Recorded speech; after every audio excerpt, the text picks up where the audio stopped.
ਵਾਹਿਗੁਰੂ ਜੀ ਕਾ ਖਾਲਸਾ ਵਾਹਿਗੁਰੂ ਜੀ ਕੀ ਫਤਿਹ। Punjabi audio book ਸੁਣ ਰਹੇ ਸਾਰੇ ਸਰੋਤਿਆਂ ਨੂੰ ਮੇਰੇ ਮਨਿੰਦਰ ਕੌਰ ਵੱਲੋਂ ਪਿਆਰ ਭਰੀ ਸਤਿ ਸ਼੍ਰੀ ਅਕਾਲ। ਜਰਨੈਲ ਜ਼ੋਰਾਵਰ ਸਿੰਘ, ਭਾਗ 5ਵਾਂ, ਪੰਨਾ ਨੰਬਰ 83। ਦੁਸ਼ਮਣ ਨੂੰ ਧੋਖਾ ਦੇਣ ਦੀ ਯੋਜਨਾ। ਦੁਸ਼ਮਣ ਨੂੰ ਧੋਖਾ ਦੇਣ ਵਾਲਾ ਦਸਤਾ ਮਹਿਤਾ ਬਸਤੀ ਰਾਮ ਦੀ ਅਗਵਾਈ ਥੱਲੇ ਰੱਖਿਆ ਗਿਆ।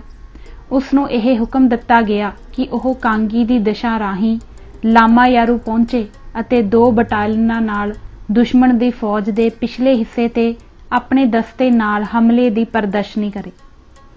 ਇਸ ਫੌਜ ਦੇ ਦਸਤੇ ਦਾ ਵਿਸ਼ੇਸ਼ ਕੰਮ ਇਹ ਸੀ ਕਿ ਉਹ ਦੁਸ਼ਮਣ ਦਾ ਧਿਆਨ ਜਿੰਨੇ ਸਮੇਂ ਤੱਕ ਲਾਮਾ ਯਾਰੂ ਦੀ ਰੱਖਿਆ ਵੱਲ ਲਾ ਸਕਦਾ ਹੋਵੇ ਲਾਈ ਰੱਖੇ ਅਤੇ ਦੁਸ਼ਮਣ ਧੋਖੇ ਵਿੱਚ ਆਪਣੇ ਇਹਨਾਂ ਮੋਰਚਿਆਂ ਉੱਤੇ ਡਟਿਆ ਰਹੇ ਤੇ ਇਉਂ ਆਪਣੀ ਸਾਰੀ ਫੌਜ ਲਦਾਖ ਤੋਂ ਵੀ ਇੱਥੇ ਹੀ ਲੈ ਆਵੇ ਤਾਂ ਕਿ ਜ਼ੋਰਾਵਰ ਸਿੰਘ ਦਾ ਕੰਮ ਆਸਾਨ ਹੋ ਜਾਵੇ।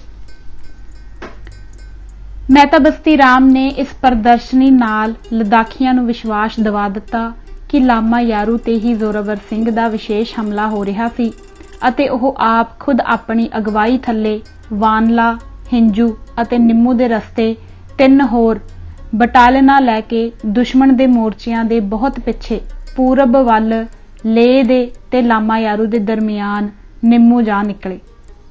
ਨਿੰਮੂ ਲੇਹ ਤੋਂ ਕੇਵਲ 17 ਮੀਲ ਪੱਛਮ ਵੱਲ ਹੈ ਅਤੇ ਉੱਥੋਂ ਲੇਹ ਤੱਕ ਕੋਈ ਵੀ ਰੁਕਾਵਟ ਨਹੀਂ ਹੈ। ਇਸ ਦਸਤੇ ਦੀ ਸਫਲਤਾ ਦੇ ਨਾਲ ਹੀ ਦੁਸ਼ਮਣ ਦੀ ਸਾਰੀ ਫੌਜ ਲਾਮਾ ਯਾਰੂ ਵਿੱਚ ਹੀ ਘਿਰ ਜਾਣੀ ਸੀ ਅਤੇ ਜਰਨੈਲ ਜ਼ੋਰਾਵਰ ਸਿੰਘ ਨੂੰ ਲਦਾਖ ਦਾ ਕਬਜ਼ਾ ਬਗੈਰ ਲੜਾਈ ਲੜਨ ਦੇ ਹੀ ਪ੍ਰਾਪਤ ਹੋ ਜਾਣਾ ਸੀ।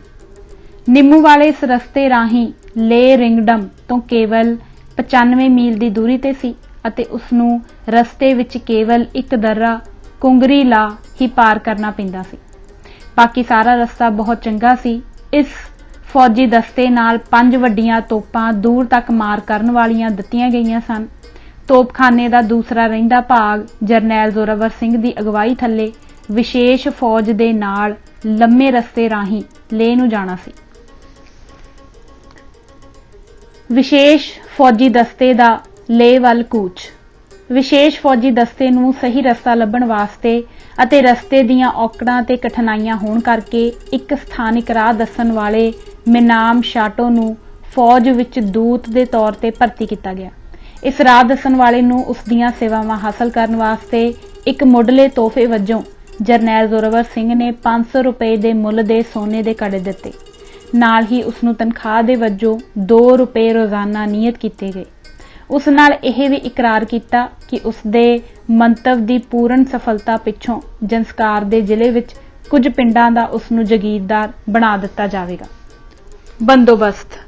ਹਰ ਇੱਕ ਟੱਟੂ ਜਿਹੜਾ ਕਿ ਮੁਹਿੰਮ ਵਿੱਚ ਜਾਣ ਲਈ ਨਿਯੁਕਤ ਕੀਤਾ ਗਿਆ, ਉਸ ਉੱਤੇ ਫੌਜੀ ਵਜਨ ਤੋਂ ਇਲਾਵਾ 12 ਸੇਰ ਕਣਕ ਦਾ ਆਟਾ ਅਤੇ 1 ਜੌਆਂ ਦਾ ਬੋਰਾ ਲੱਦਿਆ ਗਿਆ। ਇਸ ਫੌਜੀ ਦਸਤੇ ਨੇ ਪਦਮ ਤੇ ਲੇਹ ਦੇ ਵਿਚਕਾਰ ਬਹੁਤ ਤੇਜ਼ੀ ਨਾਲ ਕੂਚ ਕੀਤਾ। ਉਸਨੇ ਕਠਿਨਾਈਆਂ ਦੇ ਬਾਵਜੂਦ ਰਾਤ ਦਿਨ ਇੱਕ ਕਰਕੇ ਲੰਬੇ ਪੜਾਅ ਕੀਤੇ। ਮਹਿਤਾ ਬਸਤੀ ਰਾਮ ਦੇ ਕਥਨ ਅਨੁਸਾਰ ਇਹ ਤੇਜ਼ ਕੂਚ ਇੱਕ ਦਿਨ ਵਿੱਚ 50 ਮੀਲ ਫਾਸਲਾ ਤੈਅ ਕਰ ਜਾਂਦਾ ਸੀ। ਇਹ ਫਾਸਲਾ ਕਰਤਾ ਦੇ ਖਿਆਲ ਵਿੱਚ ਬਹੁਤ ਵਧਾ ਚੜਾ ਕੇ ਦੱਸਿਆ ਗਿਆ ਜਾਪਦਾ ਹੈ, ਕਿਉਂਕਿ ਇੱਕ ਇਹੋ ਜਿਹੇ ਸਖਤ ਅਤੇ ਮੁਸ਼ਕਿਲ ਰਸਤੇ ਉੱਤੇ ਅਤੇ ਖਾਸ ਕਰਕੇ ਨਵੰਬਰ ਦੇ ਮਹੀਨੇ ਦੀ ਠੰਡ ਵਿੱਚ ਜਦੋਂ ਦर्रे ਬਰਫ਼ ਨਾਲ ਢਕੇ ਹੋਏ ਹੁੰਦੇ ਹਨ, ਇਕੱਲੇ ਮਨੁੱਖ ਵਾਸਤੇ ਵੀ 30 ਮੀਲ ਤੋਂ ਜ਼ਿਆਦਾ ਸਫ਼ਰ ਕਰਨਾ ਅਸੰਭਵ ਹੈ। ਇਹ ਤਾਂ ਇੰਨੀ ਵੱਡੀ ਗਿਣਤੀ ਦੀ ਫੌਜ ਸੀ ਅਤੇ ਨਾਲੇ ਇਸ ਪਾਸ ਇਤਨਾ ਭਾਰੀ ਸਮਾਨ, ਖੱਚਰਾਂ, ਘੋੜੇ ਤੇ ਤੋਪਾਂ ਵੀ ਸਨ। ਕਰਤਾ ਦੇ ਖਿਆਲ ਵਿੱਚ ਰੋਜ਼ਾਨਾ ਪੜਾਓ 15 ਤੋਂ 20 ਮੀਲ ਤੱਕ ਹੀ ਹੋਣਾ ਹੈ। ਇਸ ਸਫ਼ਰ ਉੱਤੇ ਕੋਈ 20 ਤੋਂ 25 ਦਿਨ ਲੱਗੇ ਹੋਣਗੇ। ਹਮਲੇ ਦਾ ਤਰੀਕਾ। ਧੋਖਾ ਦੇਣ ਵਾਲਾ ਫੌਜੀ ਦਸਤਾ। ਮਹਿਤਾ ਬਸਤੀ ਰਾਮ ਦੇ ਧੋਖਾ ਦੇਣ ਵਾਲੇ ਦਸਤੇ ਨੇ ਲਦਾਖੀਆਂ ਨੂੰ ਲਾਮਾ ਯਾਰੂ ਦੇ ਸਥਾਨਕ ਮੋਰਚਿਆਂ ਅਤੇ ਉਹਨਾਂ ਦੀਆਂ ਮਹੱਤਵਪੂਰਨ ਰੱਖਿਅਕ ਥਾਵਾਂ ਤੇ ਹੀ ਲਾਈ ਰੱਖਿਆ ਅਤੇ ਉਹ ਬੜੀ ਹਿੰਮਤ ਤੇ ਮਜ਼ਬੂਤੀ ਨਾਲ ਉੱਥੇ ਹੀ ਡਟੇ ਰਹੇ। ਲਦਾਖੀ ਪੂਰਨ ਰੂਪ ਵਿੱਚ ਧੋਖੇ ਦੇ ਜਾਲ ਵਿੱਚ ਫਸ ਗਏ ਸਨ ਅਤੇ ਉਹ ਇਹ ਯਕੀਨ ਕਰਨ ਤੇ ਸੋਚਣ ਵਿੱਚ ਕੁਰਾਹੇ ਪੈ ਗਏ ਸਨ ਕਿ ਧੋਖਾ ਦੇਣ ਵਾਲਾ ਦਸਤਾ ਹੀ ਸਿੱਖਾਂ ਦੀ ਵਿਸ਼ੇਸ਼ ਤੇ ਅਸਲੀ ਫੌਜ ਸੀ। ਉਹਨਾਂ ਨੇ ਇਸ ਗੱਲ ਉੱਤੇ ਬਹੁਤ ਖੁਸ਼ੀਆਂ ਮਨਾਈਆਂ ਕਿ ਸਿੱਖਾਂ ਦੇ ਖਿਲਾਫ ਉਹਨਾਂ ਦੀਆਂ ਰੱਖਿਅਕ ਚਾਲਾਂ ਸਫਲ ਹੋ ਗਈਆਂ ਸਨ। ਉਹਨਾਂ ਨੂੰ ਪੱਕਾ ਵਿਸ਼ਵਾਸ ਹੋ ਗਿਆ ਸੀ ਕਿ ਉਹਨਾਂ ਨੇ ਲਾਮਾ ਯਾਰੂ ਦੇ ਅਸਥਾਨ ਤੇ ਸਿੱਖਾਂ ਦੇ ਧਾਵੇ ਨੂੰ ਸਫਲਤਾ ਨਾਲ ਅਤੇ ਅੰਤਿਮ ਦੌਰ ਤੇ ਰੋਕ ਲਿਆ ਸੀ। ਉਹਨਾਂ ਨੇ ਆਪਣੀਆਂ ਸਭ ਰੱਖਿਅਕ ਥਾਵਾਂ ਨੂੰ ਹੋਰ ਵੀ ਪੱਕਾ ਕਰ ਲਿਆ। ਉਹਨਾਂ ਨੇ ਜੰਸਕਾਰ ਵਿੱਚ ਕਿਸੇ ਖਾਸ ਥਾਂ ਤੇ ਗਸ਼ਤੀ ਦਸਤੇ ਭੇਜ ਕੇ ਜਾਂ ਕਿਸੇ ਜਾਸੂਸ ਦੇ ਰਾਹੀਂ ਵਿਸ਼ੇਸ਼ ਸਿੱਖਾਂ ਦੀ ਫੌਜੀ ਹਰਕਤਾਂ ਦੀ ਬਾਬਤ ਸੂਚਨਾ ਪ੍ਰਾਪਤ ਕਰਨ ਲਈ ਕੋਈ ਯਤਨ ਜਾਂ ਸਾਧਨ ਨਾ ਕੀਤਾ। ਇਸ ਲਈ ਉਹ ਸਿੱਖਾਂ ਦੀ ਹਮਲਾ ਕਰਨ ਵਾਲੀ ਵਿਸ਼ੇਸ਼ ਫੌਜ ਤੋਂ ਜਿਹੜੀ ਲੇਹ ਵੱਲ ਵੱਧ ਰਹੀ ਸੀ ਬਿਲਕੁਲ ਹੀ ਅਣਜਾਣ ਰਹੇ। ਇਸ ਤਰ੍ਹਾਂ ਉਹ ਆਪਣਾ ਮਕਸਦ ਪੂਰਾ ਕਰਨ ਵਿੱਚ ਬਿਲਕੁਲ ਹੀ ਅਸਫਲ ਹੋ ਗਏ। ਵਿਸ਼ੇਸ਼ ਫੌਜੀ ਦਸਤੇ। ਕਨਿੰਗਮ ਦੇ ਕਥਨ ਅਨੁਸਾਰ ਵਿਸ਼ੇਸ਼ ਫੌਜ ਦਰਿਆ ਸਿੰਧ ਉੱਤੇ ਚਿਮਰੇ ਦੇ ਦੂਸਰੇ ਪਾਸੇ 10 ਦਿਨ ਵਿੱਚ ਜੰਸਕਾਰ ਦੇ ਰਾਹੀਂ ਤਸਮੂਰ ਪਿੰਡ ਪਹੁੰਚ ਗਈ। 6 ਗਫਰੂਲ ਲੇਹ ਦਾ ਸ਼ਹਿਜ਼ਾਦਾ ਉੱਥੇ ਰਹਿੰਦਾ ਸੀ। ਜਰਨੈਲ ਜ਼ੋਰਾਵਰ ਸਿੰਘ ਨੇ ਉਸ ਪਿੰਡ ਨੂੰ ਘੇਰਾ ਪਾਉਣ ਵਾਸਤੇ ਅਤੇ ਉਸ ਨੂੰ ਫੜਨ ਲਈ 500 ਘੋੜਸਵਾਰਾਂ ਦਾ ਜਥਾ ਭੇਜਿਆ। ਇਸ ਤੋਂ ਪਹਿਲਾਂ ਕਿ ਉਹ ਜਥਾ ਪਿੰਡ ਨੂੰ ਘੇਰਾ ਪਾਉਂਦਾ, ਸ਼ਹਿਜ਼ਾਦਾ ਆਪਣਾ ਘਰ ਛੱਡ ਕੇ ਲੇਹ ਨੂੰ ਦੌੜ ਚੁੱਕਾ ਸੀ। ਗੱਦੀ ਦਾ ਵਾਰਿਸ ਸ਼ਹਿਜ਼ਾਦਾ ਅਤੇ ਉਸ ਦੀ ਮਾਂ ਲਦਾਖ ਦੀ ਗਿਆਲਪੋ, ਜਿਹੜੀ ਵਿਸ਼ੇਸ਼ ਤੌਰ ਤੇ ਇਸ ਬਗਾਵਤ ਕਰਾਉਣ ਦੀ ਜ਼ਿੰਮੇਵਾਰ ਸੀ, ਸ਼ਹਿਜ਼ਾਦੇ ਦੀ ਸਭ ਤੋਂ ਛੋਟੀ ਪਤਨੀ ਨੂੰ ਲੈ ਕੇ ਨੁਬਰਾਵਾਦੀ, ਟਾਂਗਟਸੇ ਅਤੇ ਚੌਸ਼ੂਲ ਦੇ ਲੰਬੇ ਰਸਤੇ ਰਾਹੀਂ ਹਾਨਲੇ ਨੂੰ ਦੌੜ ਗਈ। ਉੱਥੋਂ ਇਹ ਸਪੀਤੀ ਦੇ ਰਸਤੇ ਸ਼ਿਮਲੇ ਪਹੁੰਚ ਗਈ। ਸ਼ਿਮਲੇ ਦੇ ਸਥਾਨ ਤੇ ਗਿਆਲਪੋ ਅਤੇ ਗੱਦੀ ਦੇ ਵਾਰਿਸ ਸ਼ਹਿਜ਼ਾਦੇ ਨੇ ਸਿੱਖਾਂ ਦੇ ਲਦਾਖ ਉੱਤੇ ਹਮਲੇ ਦੀ ਬਾਬਤ ਭਾਰਤ ਦੇ ਅੰਗਰੇਜ਼ ਗਵਰਨਰ ਜਨਰਲ ਨਾਲ ਇੱਕ ਲੰਬੀ ਚੌੜੀ ਗੱਲਬਾਤ ਕੀਤੀ। ਉਹਨਾਂ ਨੇ ਸਿੱਖ ਹਕੂਮਤ ਨੂੰ ਲਦਾਖ ਵਿੱਚੋਂ ਖਤਮ ਕਰਨ ਵਾਸਤੇ ਅੰਗਰੇਜ਼ਾਂ ਦੀ ਸਹਾਇਤਾ ਮੰਗੀ, ਪਰ ਗਵਰਨਰ ਜਨਰਲ ਨੇ ਕੋਈ ਫੌਰੀ ਸਹਾਇਤਾ ਦੇਣ ਤੋਂ ਇਨਕਾਰ ਕਰ ਦਿੱਤਾ। ਉਸਨੇ ਸ਼ਹਿਜ਼ਾਦੇ ਨੂੰ ਦੱਸਿਆ ਕਿ ਅੰਗਰੇਜ਼ ਸਰਕਾਰ ਦੇ ਮਹਾਰਾਜਾ ਰਣਜੀਤ ਸਿੰਘ ਨਾਲ ਉਸ ਵੇਲੇ ਦੋਸਤਾਨਾ ਸਬੰਧ ਸਨ ਅਤੇ ਇਸ ਵੇਲੇ ਉਹ ਉਸ ਦੇ ਖਿਲਾਫ ਕੋਈ ਕਦਮ ਨਹੀਂ ਚੁੱਕ ਸਕਦੇ, ਪਰੰਤੂ ਕੁਝ ਦੇਰ ਮਗਰੋਂ ਜਦੋਂ ਲਦਾਖ ਉਹਨਾਂ ਦੇ ਆਪਣੇ ਅਧੀਨ ਹੋ ਜਾਵੇਗਾ ਤਾਂ ਉਹ ਉਸ ਨੂੰ ਤਖਤ ਉੱਤੇ ਦੁਬਾਰਾ ਬਿਠਾ ਦੇਣਗੇ। ਉਹਨਾਂ ਨੂੰ ਅੰਗਰੇਜ਼ ਸਰਕਾਰ ਦੇ ਪ੍ਰਾਹੁਣਿਆਂ ਦੇ ਤੌਰ ਤੇ ਸ਼ਿਮਲੇ ਵਿੱਚ ਹੀ ਠਹਿਰਨ ਲਈ ਕਿਹਾ ਗਿਆ। ਸ਼ਹਿਜ਼ਾਦੇ ਨੇ ਇਹ ਸਲਾਹ ਮੰਨ ਲਈ ਅਤੇ ਉਹ ਸ਼ਿਮਲੇ ਰਹਿਣ ਲੱਗ ਪਿਆ। ਅੰਤ ਨੂੰ ਇਹ ਸ਼ਹਿਜ਼ਾਦਾ ਸ਼ਿਮਲੇ ਵਿੱਚ ਹੀ ਮਰ ਗਿਆ ਅਤੇ ਥੋੜੇ ਚਿਰ ਬਾਅਦ ਇਸ ਦੀ ਮਾਂ ਵੀ ਉੱਥੇ ਹੀ ਚਲਾਣਾ ਕਰ ਗਈ। ਬਾਅਦ ਵਿੱਚ ਸ਼ਹਿਜ਼ਾਦੇ ਦੀ ਪਤਨੀ ਵਾਪਸ ਲਦਾਖ ਆ ਗਈ ਅਤੇ ਮਾਬੂ ਦੇ ਸਥਾਨ ਤੇ ਇਕੱਲੀ ਨੇ ਹੀ ਆਪਣੇ ਪਤੀ ਦੀ ਅੱਧੀ ਜਾਗੀਰ ਲਦਾਖ ਦਰਬਾਰ ਕੋਲੋਂ ਲੈ ਲਈ। ਅੱਧੀ ਜਾਗੀਰ ਪਹਿਲਾਂ ਤੋਂ ਹੀ ਸ਼ਹਿਜ਼ਾਦੇ ਦੀ ਵੱਡੀ ਪਤਨੀ ਨੂੰ ਦਿੱਤੀ ਜਾ ਚੁੱਕੀ ਸੀ। ਬਾਅਦ ਵਿੱਚ ਉਸਨੇ ਦੁਬਾਰਾ ਸ਼ਾਦੀ ਕਰ ਲਈ ਅਤੇ ਆਪਣੇ ਭਰਾ ਪੁਸ਼ਕੂਮ ਦੇ ਰਾਜਾ ਮੁਹੰਮਦ ਅਲੀ ਪਾਸ ਚਲੀ ਗਈ। ਲੇਹ ਤੇ ਜ਼ੋਰਾਵਰ ਸਿੰਘ ਦਾ ਕਬਜ਼ਾ। ਅੱਧ ਨਵੰਬਰ ਵਿੱਚ ਸਿੱਖ ਫੌਜ ਦਾ ਲਦਾਖ ਦੁਆਲੇ ਘੇਰਾ ਪਾਇਆ ਵੇਖ ਕੇ ਲਦਾਖੀ ਹੱਕੇ ਬੱਕੇ ਰਹਿ ਗਏ। ਗਿਆਲਪੋ ਹੈਮਸ ਦੇ ਗੋਪਾ ਵਿੱਚ ਸ਼ੋਭਲਾ ਦੀਆਂ ਸਾਲਾਨਾ ਮਜ਼ਹਬੀ ਰਸਮਾਂ ਵਿੱਚ ਹਿੱਸਾ ਲੈ ਰਿਹਾ ਸੀ। ਜਦੋਂ ਉਸਨੂੰ ਜ਼ੋਰਾਵਰ ਸਿੰਘ ਦਾ ਲਦਾਖ ਦੇ ਸਥਾਨ ਤੇ ਪਹੁੰਚਣ ਦਾ ਪਤਾ ਲੱਗਾ ਤਾਂ ਉਸਦੇ ਅਤੇ ਸਭ ਲਦਾਖੀਆਂ ਦੇ ਹੋਸ਼ ਹਵਾਸ ਉੱਡ ਗਏ। ਉਸਨੇ ਰਸਮਾਂ ਤੇ ਜਸ਼ਨ ਮਨਾਉਣੇ ਬੰਦ ਕਰ ਦਿੱਤੇ ਅਤੇ ਆਪਣੇ ਨਾਲ ਕੁਝ ਅਫਸਰ ਅਤੇ ਕੁਝ ਸਥਾਨਿਕ ਪ੍ਰਭਾਵਸ਼ਾਲੀ ਵਿਅਕਤੀ ਲੈ ਕੇ ਚੁਸ਼ਾਟ ਦੇ ਸਥਾਨ ਤੇ ਜਰਨੈਲ ਨੂੰ ਜੀ ਆਇਆਂ ਕਹਿਣ ਵਾਸਤੇ ਅੱਗੇ ਹੋ ਕੇ ਮਿਲਣ ਲਈ ਪਹੁੰਚ ਗਿਆ। ਸਿੱਖਾਂ ਦੇ ਸਾਹਮਣੇ ਸਾਰੀ ਫੌਜ ਨੂੰ ਹਥਿਆਰ ਸੁੱਟ ਦੇਣ ਲਈ ਅਤੇ ਲੜਾਈ ਬੰਦ ਕਰਨ ਦਾ ਹੁਕਮ ਦਿੱਤਾ। ਜਰਨੈਲ ਨੂੰ ਮਿਲ ਕੇ ਗਿਆਲਪੋ ਨੇ ਜੋ ਘਟਨਾਵਾਂ ਭੂਤ ਵਿੱਚ ਵਾਪਰੀਆਂ ਸਨ ਉਹਨਾਂ ਤੇ ਪਛਤਾਵਾ ਪ੍ਰਗਟ ਕੀਤਾ ਅਤੇ ਅੱਗੇ ਤੋਂ ਸਹੁੰ ਖਾ ਕੇ ਪ੍ਰਣ ਕੀਤਾ ਕਿ ਇਹੋ ਜਿਹੀ ਦੁਰਘਟਨਾ ਦੁਬਾਰਾ ਕਦੇ ਨਹੀਂ ਹੋਵੇਗੀ। ਉਸਨੇ ਜ਼ੋਰਾਵਰ ਸਿੰਘ ਪਾਸ ਇੱਕ ਹੋਰ ਮੌਕਾ ਲੈਣ ਵਾਸਤੇ ਪ੍ਰਾਰਥਨਾ ਕੀਤੀ। ਜਰਨੈਲ ਨੇ ਪਿਛਲੇ ਸਾਲ ਦੀ ਉਸਦੀ ਹਾਰ ਅਤੇ ਉਸਦੇ ਪਿੱਛੋਂ ਉਸ ਨਾਲ ਕੀਤੇ ਗਏ ਬਹੁਤ ਹੀ ਚੰਗੇ ਵਰਤਾਓ ਦੀ ਯਾਦ ਕਰਵਾਈ ਅਤੇ ਉਸਦੇ ਵਿਸ਼ਵਾਸਘਾਤ ਦੀ ਬਾਬਤ ਵੀ ਚੇਤਾਵਨੀ ਦਿਵਾਈ। ਤੁਹਾਡੇ ਦੇਸ਼ ਤੇ ਅਸਾਂ ਕਬਜ਼ਾ ਨਹੀਂ ਸੀ ਕੀਤਾ, ਤੁਹਾਡੀ ਆਜ਼ਾਦੀ ਕਾਇਮ ਰੱਖੀ ਗਈ ਸੀ, ਤੁਹਾਡੀ ਸ਼ਾਨ ਬਹਾਲ ਰੱਖੀ ਗਈ ਸੀ, ਤੁਹਾਡੇ ਨਾਲ ਰਾਜਿਆਂ ਵਾਲਾ ਬਾਇੱਜ਼ਤ ਵਰਤਾਓ ਕੀਤਾ ਗਿਆ ਸੀ। ਤੁਹਾਨੂੰ ਇਸ ਤਰ੍ਹਾਂ ਦਾ ਵਿਸ਼ਵਾਸਘਾਤਕ ਵਰਤਾਓ ਨਹੀਂ ਸੀ ਕਰਨਾ ਚਾਹੀਦਾ ਜਿਵੇਂ ਕਿ ਤੁਸੀਂ ਕੀਤਾ ਹੈ।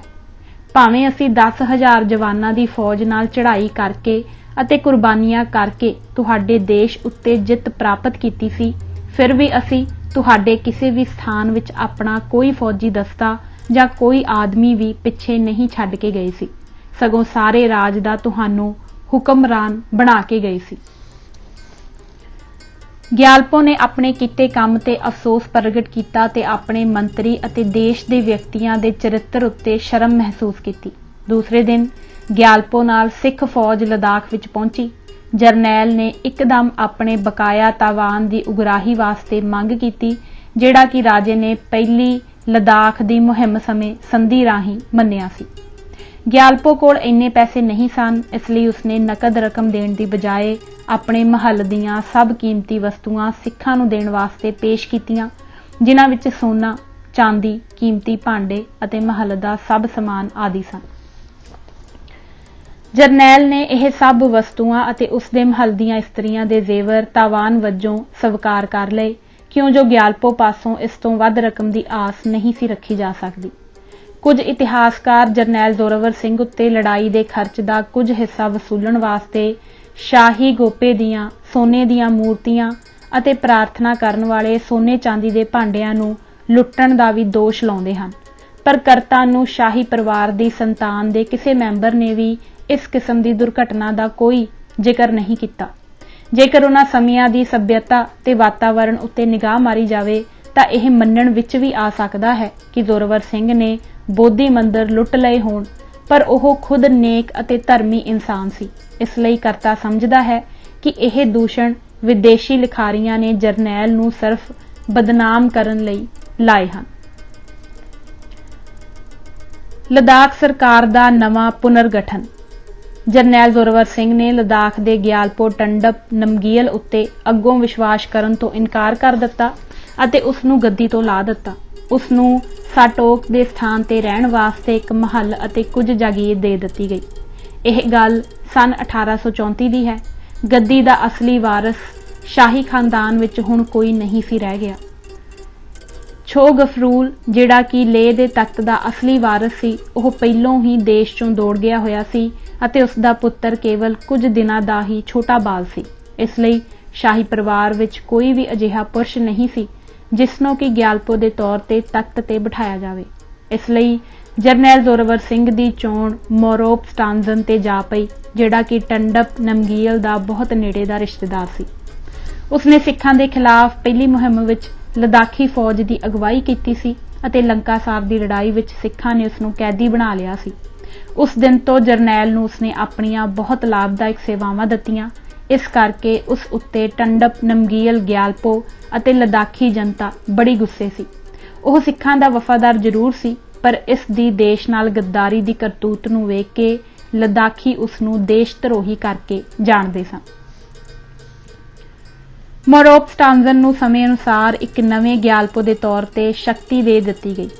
ਸੇਵੰਗ ਸਟੇਮਡਨ ਬਾਜ਼ਗੋ ਦੇ ਕਾਲੋ ਨੂੰ ਉਸ ਦਾ ਮੁੱਖ ਮੰਤਰੀ ਬਣਾ ਦਿੱਤਾ ਗਿਆ। ਨਵੇਂ ਗਿਆਲਪੋ ਨੇ 18,000 ਦਾ ਵਾਰਸ਼ਿਕ ਲਗਾਨ ਸਿੱਖ ਦਰਬਾਰ ਨੂੰ ਭੇਟ ਕਰਨਾ ਮੰਨ ਲਿਆ। ਜ਼ੋਰਾਵਰ ਸਿੰਘ ਦੇ ਹੁਕਮ ਨਾਲ ਇੱਕ ਕਿਲਾ ਲੇਹ ਤੋਂ 1.5 ਮੀਲ ਪੱਛਮ ਵੱਲ ਬਣਾਇਆ ਗਿਆ। ਇਹ ਕਿਲਾ ਅੱਜ ਤੱਕ ਵੀ ਚੰਗੀ ਹਾਲਤ ਵਿੱਚ ਹੈ। ਇਸ ਕਿਲੇ ਵਿੱਚ ਥਾਣੇਦਾਰ ਦਲੇਲ ਸਿੰਘ ਅਧੀਨ 300 ਸਿੱਖ ਸਿਪਾਹੀ ਕਾਨੂੰਨ ਸਥਾਪਿਤ ਰੱਖਣ ਵਾਸਤੇ ਨਿਯੁਕਤ ਕੀਤੇ ਗਏ। ਜਰਨੈਲ ਨੇ ਆਪਣੇ ਨਾਲ ਸ਼ਰੀਰ ਬੰਦਕ ਦੇ ਤੌਰ ਤੇ ਮੋਰੋਪ ਸਟਾਂਜ਼ਨ ਦਾ ਪੁੱਤਰ ਅਤੇ ਦੂਸਰੇ ਕੁਝ ਮਸ਼ਹੂਰ ਵਿਅਕਤੀਆਂ ਨੂੰ ਲੈ ਲਿਆ ਅਤੇ ਕਾਰਗਲ ਤੇ ਸੂਰੂਵਾਦੀ ਦੇ ਰਸਤੇ ਜੰਮੂ ਵਾਪਸ ਚੱਲ ਪਿਆ। ਪਾਦਾਰ ਦੀ ਦੁਬਾਰਾ ਜਿੱਤ। ਜੰਮੂ ਨੂੰ ਚੱਲਣ ਤੋਂ ਪਹਿਲਾਂ ਜਰਨੈਲ ਨੇ ਲਖਪਤ ਅਤੇ ਮਹਿਤਾ ਬਸਤੀ ਰਾਮ ਨੂੰ ਪਾਦਾਰ ਉੱਤੇ ਧਾਵਾ ਕਰਨ ਦਾ ਹੁਕਮ ਦਿੱਤਾ, ਜਿੱਥੇ ਕਿ ਜ਼ਿਲ੍ਹੇ ਦੇ ਮੁਖੀ ਬੁੱਧੀ ਸਿੰਘ ਨੇ ਰਾਜਾ ਗੁਲਾਬ ਸਿੰਘ ਦੇ ਵਿਰੁੱਧ ਬਗਾਵਤ ਕਰ ਦਿੱਤੀ ਸੀ। ਇਹਨਾਂ ਫੌਜੀ ਦਸਤਿਆਂ ਨੇ ਨਿੰਮੂ ਤੋਂ ਜੰਸਕਾਰ ਦਰਿਆ ਦੇ ਨਾਲ-ਨਾਲ ਜਾਣ ਵਾਲੇ ਰਸਤੇ ਉੱਤੇ ਕੂਚ ਸ਼ੁਰੂ ਕਰ ਦਿੱਤਾ। ਇਹਨਾਂ ਦਸਤਿਆਂ ਦੀ ਗਿਣਤੀ ਕੋਈ 1500 ਸੀ। ਪਾਦਾਰ ਦੇ ਸਥਾਨ ਤੇ ਦੁਸ਼ਮਣ ਲੜਾਈ ਵਿੱਚ ਹਾਰ ਗਿਆ। ਤਕਰੀਬਨ ਦੋਹਾਂ ਪਾਸਿਆਂ ਦੇ 15 ਕੁ ਜਵਾਨ ਲੜਾਈ ਵਿੱਚ ਮਾਰੇ ਗਏ। ਦੁਸ਼ਮਣ ਨੇ ਸ਼ਾਂਤੀ ਦੀ ਸੰਧੀ ਵਾਸਤੇ ਬੇਨਤੀ ਕੀਤੀ। ਪਾਦਾਰ ਦਾ ਜ਼ਿਲ੍ਹਾ ਜੰਮੂ ਦੇ ਸੂਬੇ ਵਿੱਚ ਮਿਲਾ ਕੇ ਬੁੱਧੀ ਸਿੰਘ ਨੂੰ ਗੱਦੀ ਤੋਂ ਲਾ ਦਿੱਤਾ ਗਿਆ। ਸਿੱਖ ਫੌਜ ਨੇ ਲੋਕਾਂ ਉੱਤੇ ਹਕੂਮਤ ਦਾ ਪ੍ਰਭਾਵ ਪਾਉਣ ਲਈ ਸਾਰੇ ਜ਼ਿਲ੍ਹੇ ਵਿੱਚ ਦੀ ਕੂਚ ਕੀਤਾ ਅਤੇ ਸਿੱਖ ਫੌਜ ਪਾਦਾਰ ਵਿੱਚ 7 ਦਿਨ ਵਾਸਤੇ ਠਹਿਰੀ ਰਹੀ। ਇੱਕ 20 ਜਵਾਨਾਂ ਦਾ ਦਸਤਾ ਸ਼ਾਂਤੀ ਰੱਖਣ ਵਾਸਤੇ ਅਤੇ ਕਾਨੂੰਨ ਲਾਗੂ ਕਰਨ ਲਈ ਚਨਾਬ ਦੇ ਸੱਜੇ ਕੰਢੇ ਤੇ ਚਤਰਗੜ੍ਹ ਦੇ ਕਿਲੇ ਵਿੱਚ ਛੱਡ ਦਿੱਤਾ ਗਿਆ ਅਤੇ ਬਾਕੀ ਫੌਜ ਪਾਦਾਰ ਤੋਂ ਸਿੱਧੀ ਜੰਮੂ ਵਾਪਸ ਚਲੀ ਗਈ। ਪੁਰੀਗ ਵਿੱਚ ਬਗਾਵਤ। ਜਦੋਂ ਅਕਤੂਬਰ 1834 ਵਿੱਚ ਲਦਾਖ ਵਿੱਚ ਛੇੜਖਾਨੀ ਵੱਧ ਰਹੀ ਸੀ, ਬਾਗੀਆਂ ਨੇ ਇਹ ਖਬਰ ਫੈਲਾ ਦਿੱਤੀ ਕਿ ਲਦਾਖੀਆਂ ਦੀ ਸਹਾਇਤਾ ਵਾਸਤੇ ਲਹਾਸਾ ਤੋਂ ਇੱਕ ਵੱਡੀ ਫੌਜ ਛੇਤੀ ਹੀ ਲਦਾਖ ਪਹੁੰਚ ਰਹੀ ਸੀ। ਇਸ ਝੂਠੀ ਆਸ ਦੇ ਅਸਰ ਥੱਲੇ ਆ ਕੇ ਪੁਰੀਗ ਦੇ ਵੱਖ-ਵੱਖ ਰਾਜਿਆਂ ਨੇ ਪੁਰੀਗ ਵਿੱਚ ਥੋੜੀ ਜਿਹੀ ਸਿੱਖ ਫੌਜ ਜਿਹੜੀ ਉੱਥੇ ਨਿਯੁਕਤ ਸੀ ਦੇ ਖਿਲਾਫ ਬਗਾਵਤ ਕਰ ਦਿੱਤੀ। ਬਾਗੀਆਂ ਨੇ ਕਿਲੇ ਦੀ ਦੇਖਭਾਲ ਵਾਸਤੇ ਲੱਗੇ ਬਾਹਰਲੀਆਂ ਚੌਂਕੀਆਂ ਤੇ ਕੁਝ ਸਿੱਖ ਸਿਪਾਹੀਆਂ ਨੂੰ ਮਾਰ ਦਿੱਤਾ। ਜਰਨੈਲ ਨੂੰ ਇਹ ਸੂਚਨਾ ਅਪ੍ਰੈਲ 1835 ਵਿੱਚ ਲਦਾਖ ਤੋਂ ਵਾਪਸ ਆਉਂਦਿਆਂ ਰਸਤੇ ਵਿੱਚ ਲਾਮਾ ਯਾਰੂ ਦੇ ਸਥਾਨ ਤੇ ਮਿਲੀ। ਉਹ ਛੇਤੀ ਨਾਲ ਪੁਸ਼ਕੂਮ ਪਹੁੰਚਿਆ ਅਤੇ ਉਸਨੇ ਇਲਾਕੇ ਦੇ ਸਾਰੇ ਰਾਜਿਆਂ ਦੀ ਜਾਗੀਰ ਜ਼ਬਤ ਕਰਨ ਦਾ ਹੁਕਮ ਦੇ ਦਿੱਤਾ। ਇਸ ਤਰ੍ਹਾਂ ਟਾਕਚਾ ਦਾ ਰਾਜਾ ਰਹੀਮ ਖਾਂ, ਵਾਖਾ ਦਾ ਰਾਜਾ ਆਜ਼ਮ ਖਾਂ, ਪੁਸ਼ਕੂਮ ਦਾ ਰਾਜਾ ਮੁਹੰਮਦ ਅਲੀ ਖਾਂ, ਸੌਤ ਦਾ ਰਾਜਾ ਸਲਾਮ ਖਾਂ, ਟਿੰਬਸ ਦਾ ਰਾਜਾ ਸਿਕੰਦਰ ਸਭ ਗੱਦੀ ਉੱਤੋਂ ਲਾ ਦਿੱਤੇ ਗਏ ਅਤੇ ਇਹਨਾਂ ਦੇ ਸਾਰੇ ਅਧਿਕਾਰ ਅਤੇ ਇਲਾਕੇ ਉਹਨਾਂ ਪਾਸੋਂ ਖੋਹ ਲਏ ਗਏ। ਇਹ ਸਾਰੇ ਇਲਾਕੇ ਨਵੇਂ ਸਿਰਿਓਂ ਪੁਸ਼ਕੂਮ ਦੇ ਰਾਜ ਦੇ ਭਰਾ ਰਾਨੀ ਖਾਂ ਦੇ ਰਾਜ ਪ੍ਰਬੰਧ ਥੱਲੇ ਸੌਂਪ ਦਿੱਤੇ ਗਏ। ਉਸਨੂੰ ਕਾਲੋ ਦਾ ਖਿਤਾਬ ਦੇ ਦਿੱਤਾ ਗਿਆ। ਫੋਟੂਲਾ, ਦਰਾਸ ਅਤੇ ਸੂਰੂ ਦੇ ਵਿਚਕਾਰਲੇ ਸਾਰੇ ਇਲਾਕੇ ਉਸਨੂੰ ਜਾਗੀਰ ਦੇ ਤੌਰ ਤੇ ਦੇ ਦਿੱਤੇ ਗਏ। ਇਹ ਸਭ ਪ੍ਰਬੰਧ ਕਰਨ ਤੋਂ ਬਾਅਦ ਜਰਨੈਲ ਕਾਰਤਸੇ ਅਤੇ ਰਿੰਗਡਮ ਦੇ ਰਸਤੇ ਜੰਮੂ ਵੱਲ ਨੂੰ ਚੱਲ ਪਿਆ। ਪਦਮ ਤੋਂ ਉਮਾਬਾਸੀ ਲਾ ਨੂੰ ਪਾਰ ਕਰਕੇ ਉਹ ਪਾਦਾਰ ਵਿੱਚ ਦਾਖਲ ਹੋ ਗਿਆ। ਪਾਦਾਰ ਦੀ ਬਗਾਵਤ ਉਸ ਵੇਲੇ ਤੱਕ ਵਜ਼ੀਰ ਲਖਪਤ ਨੇ ਦਬਾ ਦਿੱਤੀ ਹੋਈ ਸੀ ਅਤੇ ਉੱਥੇ ਹੁਣ ਸ਼ਾਂਤੀ ਸੀ। ਪਾਦਾਰ ਵਿੱਚ ਕੁਝ ਚਿਰ ਆਰਾਮ ਕਰਨ ਤੋਂ ਬਾਅਦ ਉਸਨੇ ਜੰਮੂ ਵੱਲ ਚਾਲੇ ਪਾ ਦਿੱਤੇ। ਉਹ ਅਕਤੂਬਰ 1835 ਵਿੱਚ ਜੰਸਕਾਰ ਪਹੁੰਚ ਗਿਆ। ਜੰਮੂ ਵਾਪਸ ਮੁੜਨ ਤੇ ਉਸਦਾ ਰਾਜਾ ਗੁਲਾਬ ਸਿੰਘ ਵੱਲੋਂ ਸ਼ਾਹੀ ਸਵਾਗਤ ਕੀਤਾ ਗਿਆ ਤੇ ਜੰਮੂ ਦਾ ਪ੍ਰਧਾਨ ਮੰਤਰੀ ਉਸ ਨੂੰ ਅਗਲਵਾਂਡੀ ਲੈਣ ਵਾਸਤੇ ਆਇਆ। ਬਾਅਦ ਵਿੱਚ ਰਾਜਾ ਗੁਲਾਬ ਸਿੰਘ ਨੇ ਉਸ ਨੂੰ ਆਪਣੇ ਮਹੱਲ ਵਿੱਚ ਸੱਦਿਆ ਅਤੇ ਸਾਰੇ ਸ਼ਾਹੀ ਕਰਮਚਾਰੀਆਂ ਨੇ ਉਸ ਨੂੰ ਸ਼ਾਹੀ ਪ੍ਰਣਾਮ ਦੇ ਅਸੂਲ ਦੇ ਮੁਤਾਬਕ ਜੈ ਦੇਵਾ ਨਾਲ ਸਵਾਗਤ ਕਰਕੇ ਮਾਣ ਬਖਸ਼ਿਆ। ਮਹਾਰਾਜਾ ਰਣਜੀਤ ਸਿੰਘ ਨੂੰ ਲਦਾਖ ਦੇ ਅਸਲੀ ਬਾਦਸ਼ਾਹ ਨੂੰ ਗੱਦੀਓਂ ਲਾ ਦੇਣਾ ਪਸੰਦ ਨਾ ਆਇਆ ਅਤੇ ਨਾ ਹੀ ਉਸ ਨੂੰ ਲਦਾਖ ਦਾ ਰਾਜ ਮੋਰੋਪ ਸਟਾਂਜ਼ਨ ਨੂੰ ਸੌਂਪੇ ਜਾਣ ਉੱਤੇ ਖੁਸ਼ੀ ਹੋਈ। ਉਸ ਦੇ ਖਿਆਲ ਵਿੱਚ ਮੋਰੋਪ ਸਟਾਂਜ਼ਨ ਦਾ ਤਖਤ ਉੱਤੇ ਬੈਠਣ ਦਾ ਕੋਈ ਕਾਨੂੰਨੀ ਅਧਿਕਾਰ ਨਹੀਂ ਸੀ ਬਣਦਾ, ਪਰੰਤੂ ਵਜ਼ੀਰ ਨੇ ਬੇਨਤੀ ਕੀਤੀ ਕਿ ਮੋਰੋਪ ਸਟਾਂਜ਼ਨ ਲਦਾਖ ਦੇ ਸ਼ਾਹੀ ਪਰਿਵਾਰ ਨਾਲ ਸੰਬੰਧ ਰੱਖਦਾ ਹੈ, ਪਰ ਜਿਸ ਤਰ੍ਹਾਂ ਮਹਾਰਾਜਾ ਰਣਜੀਤ ਸਿੰਘ ਦੀ ਇੱਛਾ ਹੋਵੇ ਉਸ ਦੇ ਮੁਤਾਬਕ ਉਹ ਆਪਣੇ ਦੁਬਾਰਾ ਲਦਾਖ ਜਾਣ ਤੇ ਉਸ ਨੂੰ ਗੱਦੀ ਤੋਂ ਲਾ ਦੇਵੇਗਾ ਅਤੇ ਅਸਲੀ ਹੱਕਦਾਰ ਨੂੰ ਦੁਬਾਰਾ ਗੱਦੀ ਉੱਤੇ ਬਿਠਾ ਦੇਵੇਗਾ। ਦਸੰਬਰ 1835 ਵਿੱਚ ਮਹਾਰਾਜਾ ਰਣਜੀਤ ਸਿੰਘ ਨੇ ਉਸ ਨੂੰ ਲਾਹੌਰ ਦਰਬਾਰ ਵਿੱਚ ਸੱਦਿਆ। ਜਰਨੈਲ ਜ਼ੋਰਾਵਰ ਸਿੰਘ ਨੇ ਰਾਜਾ ਗੁਲਾਬ ਸਿੰਘ ਦੀ ਅਤੇ ਆਪਣੀ ਤਰਫੋਂ ਮਹਾਰਾਜਾ ਰਣਜੀਤ ਸਿੰਘ ਨੂੰ ਲਦਾਖੀ ਲੜਾਈ ਦੇ ਬਹੁਤ ਸਾਰੇ ਜ਼ੇਵਰਾਤ, ਤੋਹਫੇ ਅਤੇ ਨਿਸ਼ਾਨੀਆਂ ਭੇਟ ਕੀਤੀਆਂ। ਮਹਾਰਾਜਾ ਰਣਜੀਤ ਸਿੰਘ ਨੇ ਉਸ ਦੀਆਂ ਪ੍ਰਸ਼ੰਸਾਯੋਗ ਸੇਵਾਵਾਂ ਵਾਸਤੇ ਉਸ ਨੂੰ ਇੱਕ ਸਰੋਪਾ ਤੇ ਇੱਕ ਸੋਨੇ ਦੀ ਤਲਵਾਰ ਇਨਾਮ ਵਜੋਂ ਦਿੱਤੀ। ਮਹਾਰਾਜਾ ਰਣਜੀਤ ਸਿੰਘ ਨੇ, ਜਿਹੜਾ ਕਿ ਬਾਹਰਲੇ ਦੇਸ਼ਾਂ ਬਾਬਤ ਸੂਚਨਾ ਪ੍ਰਾਪਤ ਕਰਨ ਦਾ ਬੜਾ ਚਾਹਵਾਨ ਸੀ, ਉਸ ਨੂੰ ਆਪਣੇ ਕੋਲ 7 ਦਿਨ ਵਾਸਤੇ ਰੱਖਿਆ ਅਤੇ ਉਸ ਦੇ ਬਹਾਦਰੀ ਦੇ ਕਾਰਨਾਮੇ ਸੁਣੇ। ਮਹਾਰਾਜਾ ਰਣਜੀਤ ਸਿੰਘ ਨੇ ਉਸ ਨੂੰ ਬਹੁਤ ਸਾਰੇ ਤੋਹਫੇ ਦੇ ਕੇ ਵਾਪਸ ਜੰਮੂ ਜਾਣ ਦੀ ਆਗਿਆ ਦੇ ਦਿੱਤੀ। ਜ਼ੋਰਾਵਰ ਸਿੰਘ 5 ਸਾਲ ਵਾਸਤੇ ਜੰਮੂ ਠਹਿਰਿਆ ਅਤੇ ਰਿਆਸੀ, ਕਿਸ਼ਤਵਾੜ ਤੇ ਪਾਦਾਰ ਦਾ ਰਾਜ ਪ੍ਰਬੰਧ ਸੁਧਾਰਨ ਲਈ ਕੋਸ਼ਿਸ਼ ਕਰਦਾ ਰਿਹਾ, ਕਿਉਂ ਜੋ ਉਹ ਉਹਨਾਂ ਖਿੱਤਿਆਂ ਦਾ ਗਵਰਨਰ ਸੀ। ਅਧਿਆਇ 7ਵਾਂ ਲਦਾਖ ਦੀ ਤੀਸਰੀ ਮੁਹਿੰਮ। ਕੁਟਲਿਆ ਨੀਤੀ ਅਨੁਸਾਰ ਕੱਚੇ ਭਾਂਡੇ ਉੱਤੇ ਪੱਥਰ ਦੀ ਚੋਟ ਵਾਂਗੂ ਇੱਕ ਜ਼ਬਰਦਸਤ ਰਾਜਾ ਕਮਜ਼ੋਰ ਰਾਜੇ ਉੱਤੇ ਫੈਸਲਾਕੁੰਨ ਜਿੱਤ ਪ੍ਰਾਪਤ ਕਰਦਾ ਹੈ। ਮੁਹਿੰਮ ਦੇ ਕਾਰਨ। ਲਦਾਖ ਦੇ ਨਵੇਂ ਗਿਆਲਪੋ ਮੋਰੋਪ ਸਟਾਂਜ਼ਨ ਨੇ 2-3 ਸਾਲਾਂ ਵਾਸਤੇ ਬੜੀ ਸਿਆਣਪ ਅਤੇ ਯੋਗਤਾ ਨਾਲ ਰਾਜ ਕੀਤਾ, ਪਰੰਤੂ ਪਿੱਛੋਂ ਐਸ਼ ਤੇ ਆਰਾਮ ਵਿੱਚ ਲੀਨ ਹੋ ਗਿਆ। ਉਸਨੇ ਪੁਸ਼ਕੂਮ ਦੀ ਇੱਕ ਨਵੀਂ ਇਸਤਰੀ ਨਾਲ ਵਿਆਹ ਕਰ ਲਿਆ ਅਤੇ ਲਦਾਖ ਵਿੱਚ ਉਸ ਲਈ ਇੱਕ ਨਵਾਂ ਮਹੱਲ ਬਣਵਾਇਆ। ਉਹ ਇਸ ਨਵੀਂ ਰਾਣੀ ਦੇ ਪਿਆਰ ਵਿੱਚ ਹੀ ਮਸਤ ਰਹਿਣ ਲੱਗ ਪਿਆ। ਸਾਰਾ ਰਾਜ ਪ੍ਰਬੰਧ ਮੰਤਰੀਆਂ ਦੇ ਹੱਥਾਂ ਵਿੱਚ ਚਲਾ ਗਿਆ, ਜਿਸ ਨਾਲ ਲਦਾਖ ਵਿੱਚ ਬਹੁਤ ਬਦਅਮਨੀ ਫੈਲ ਗਈ।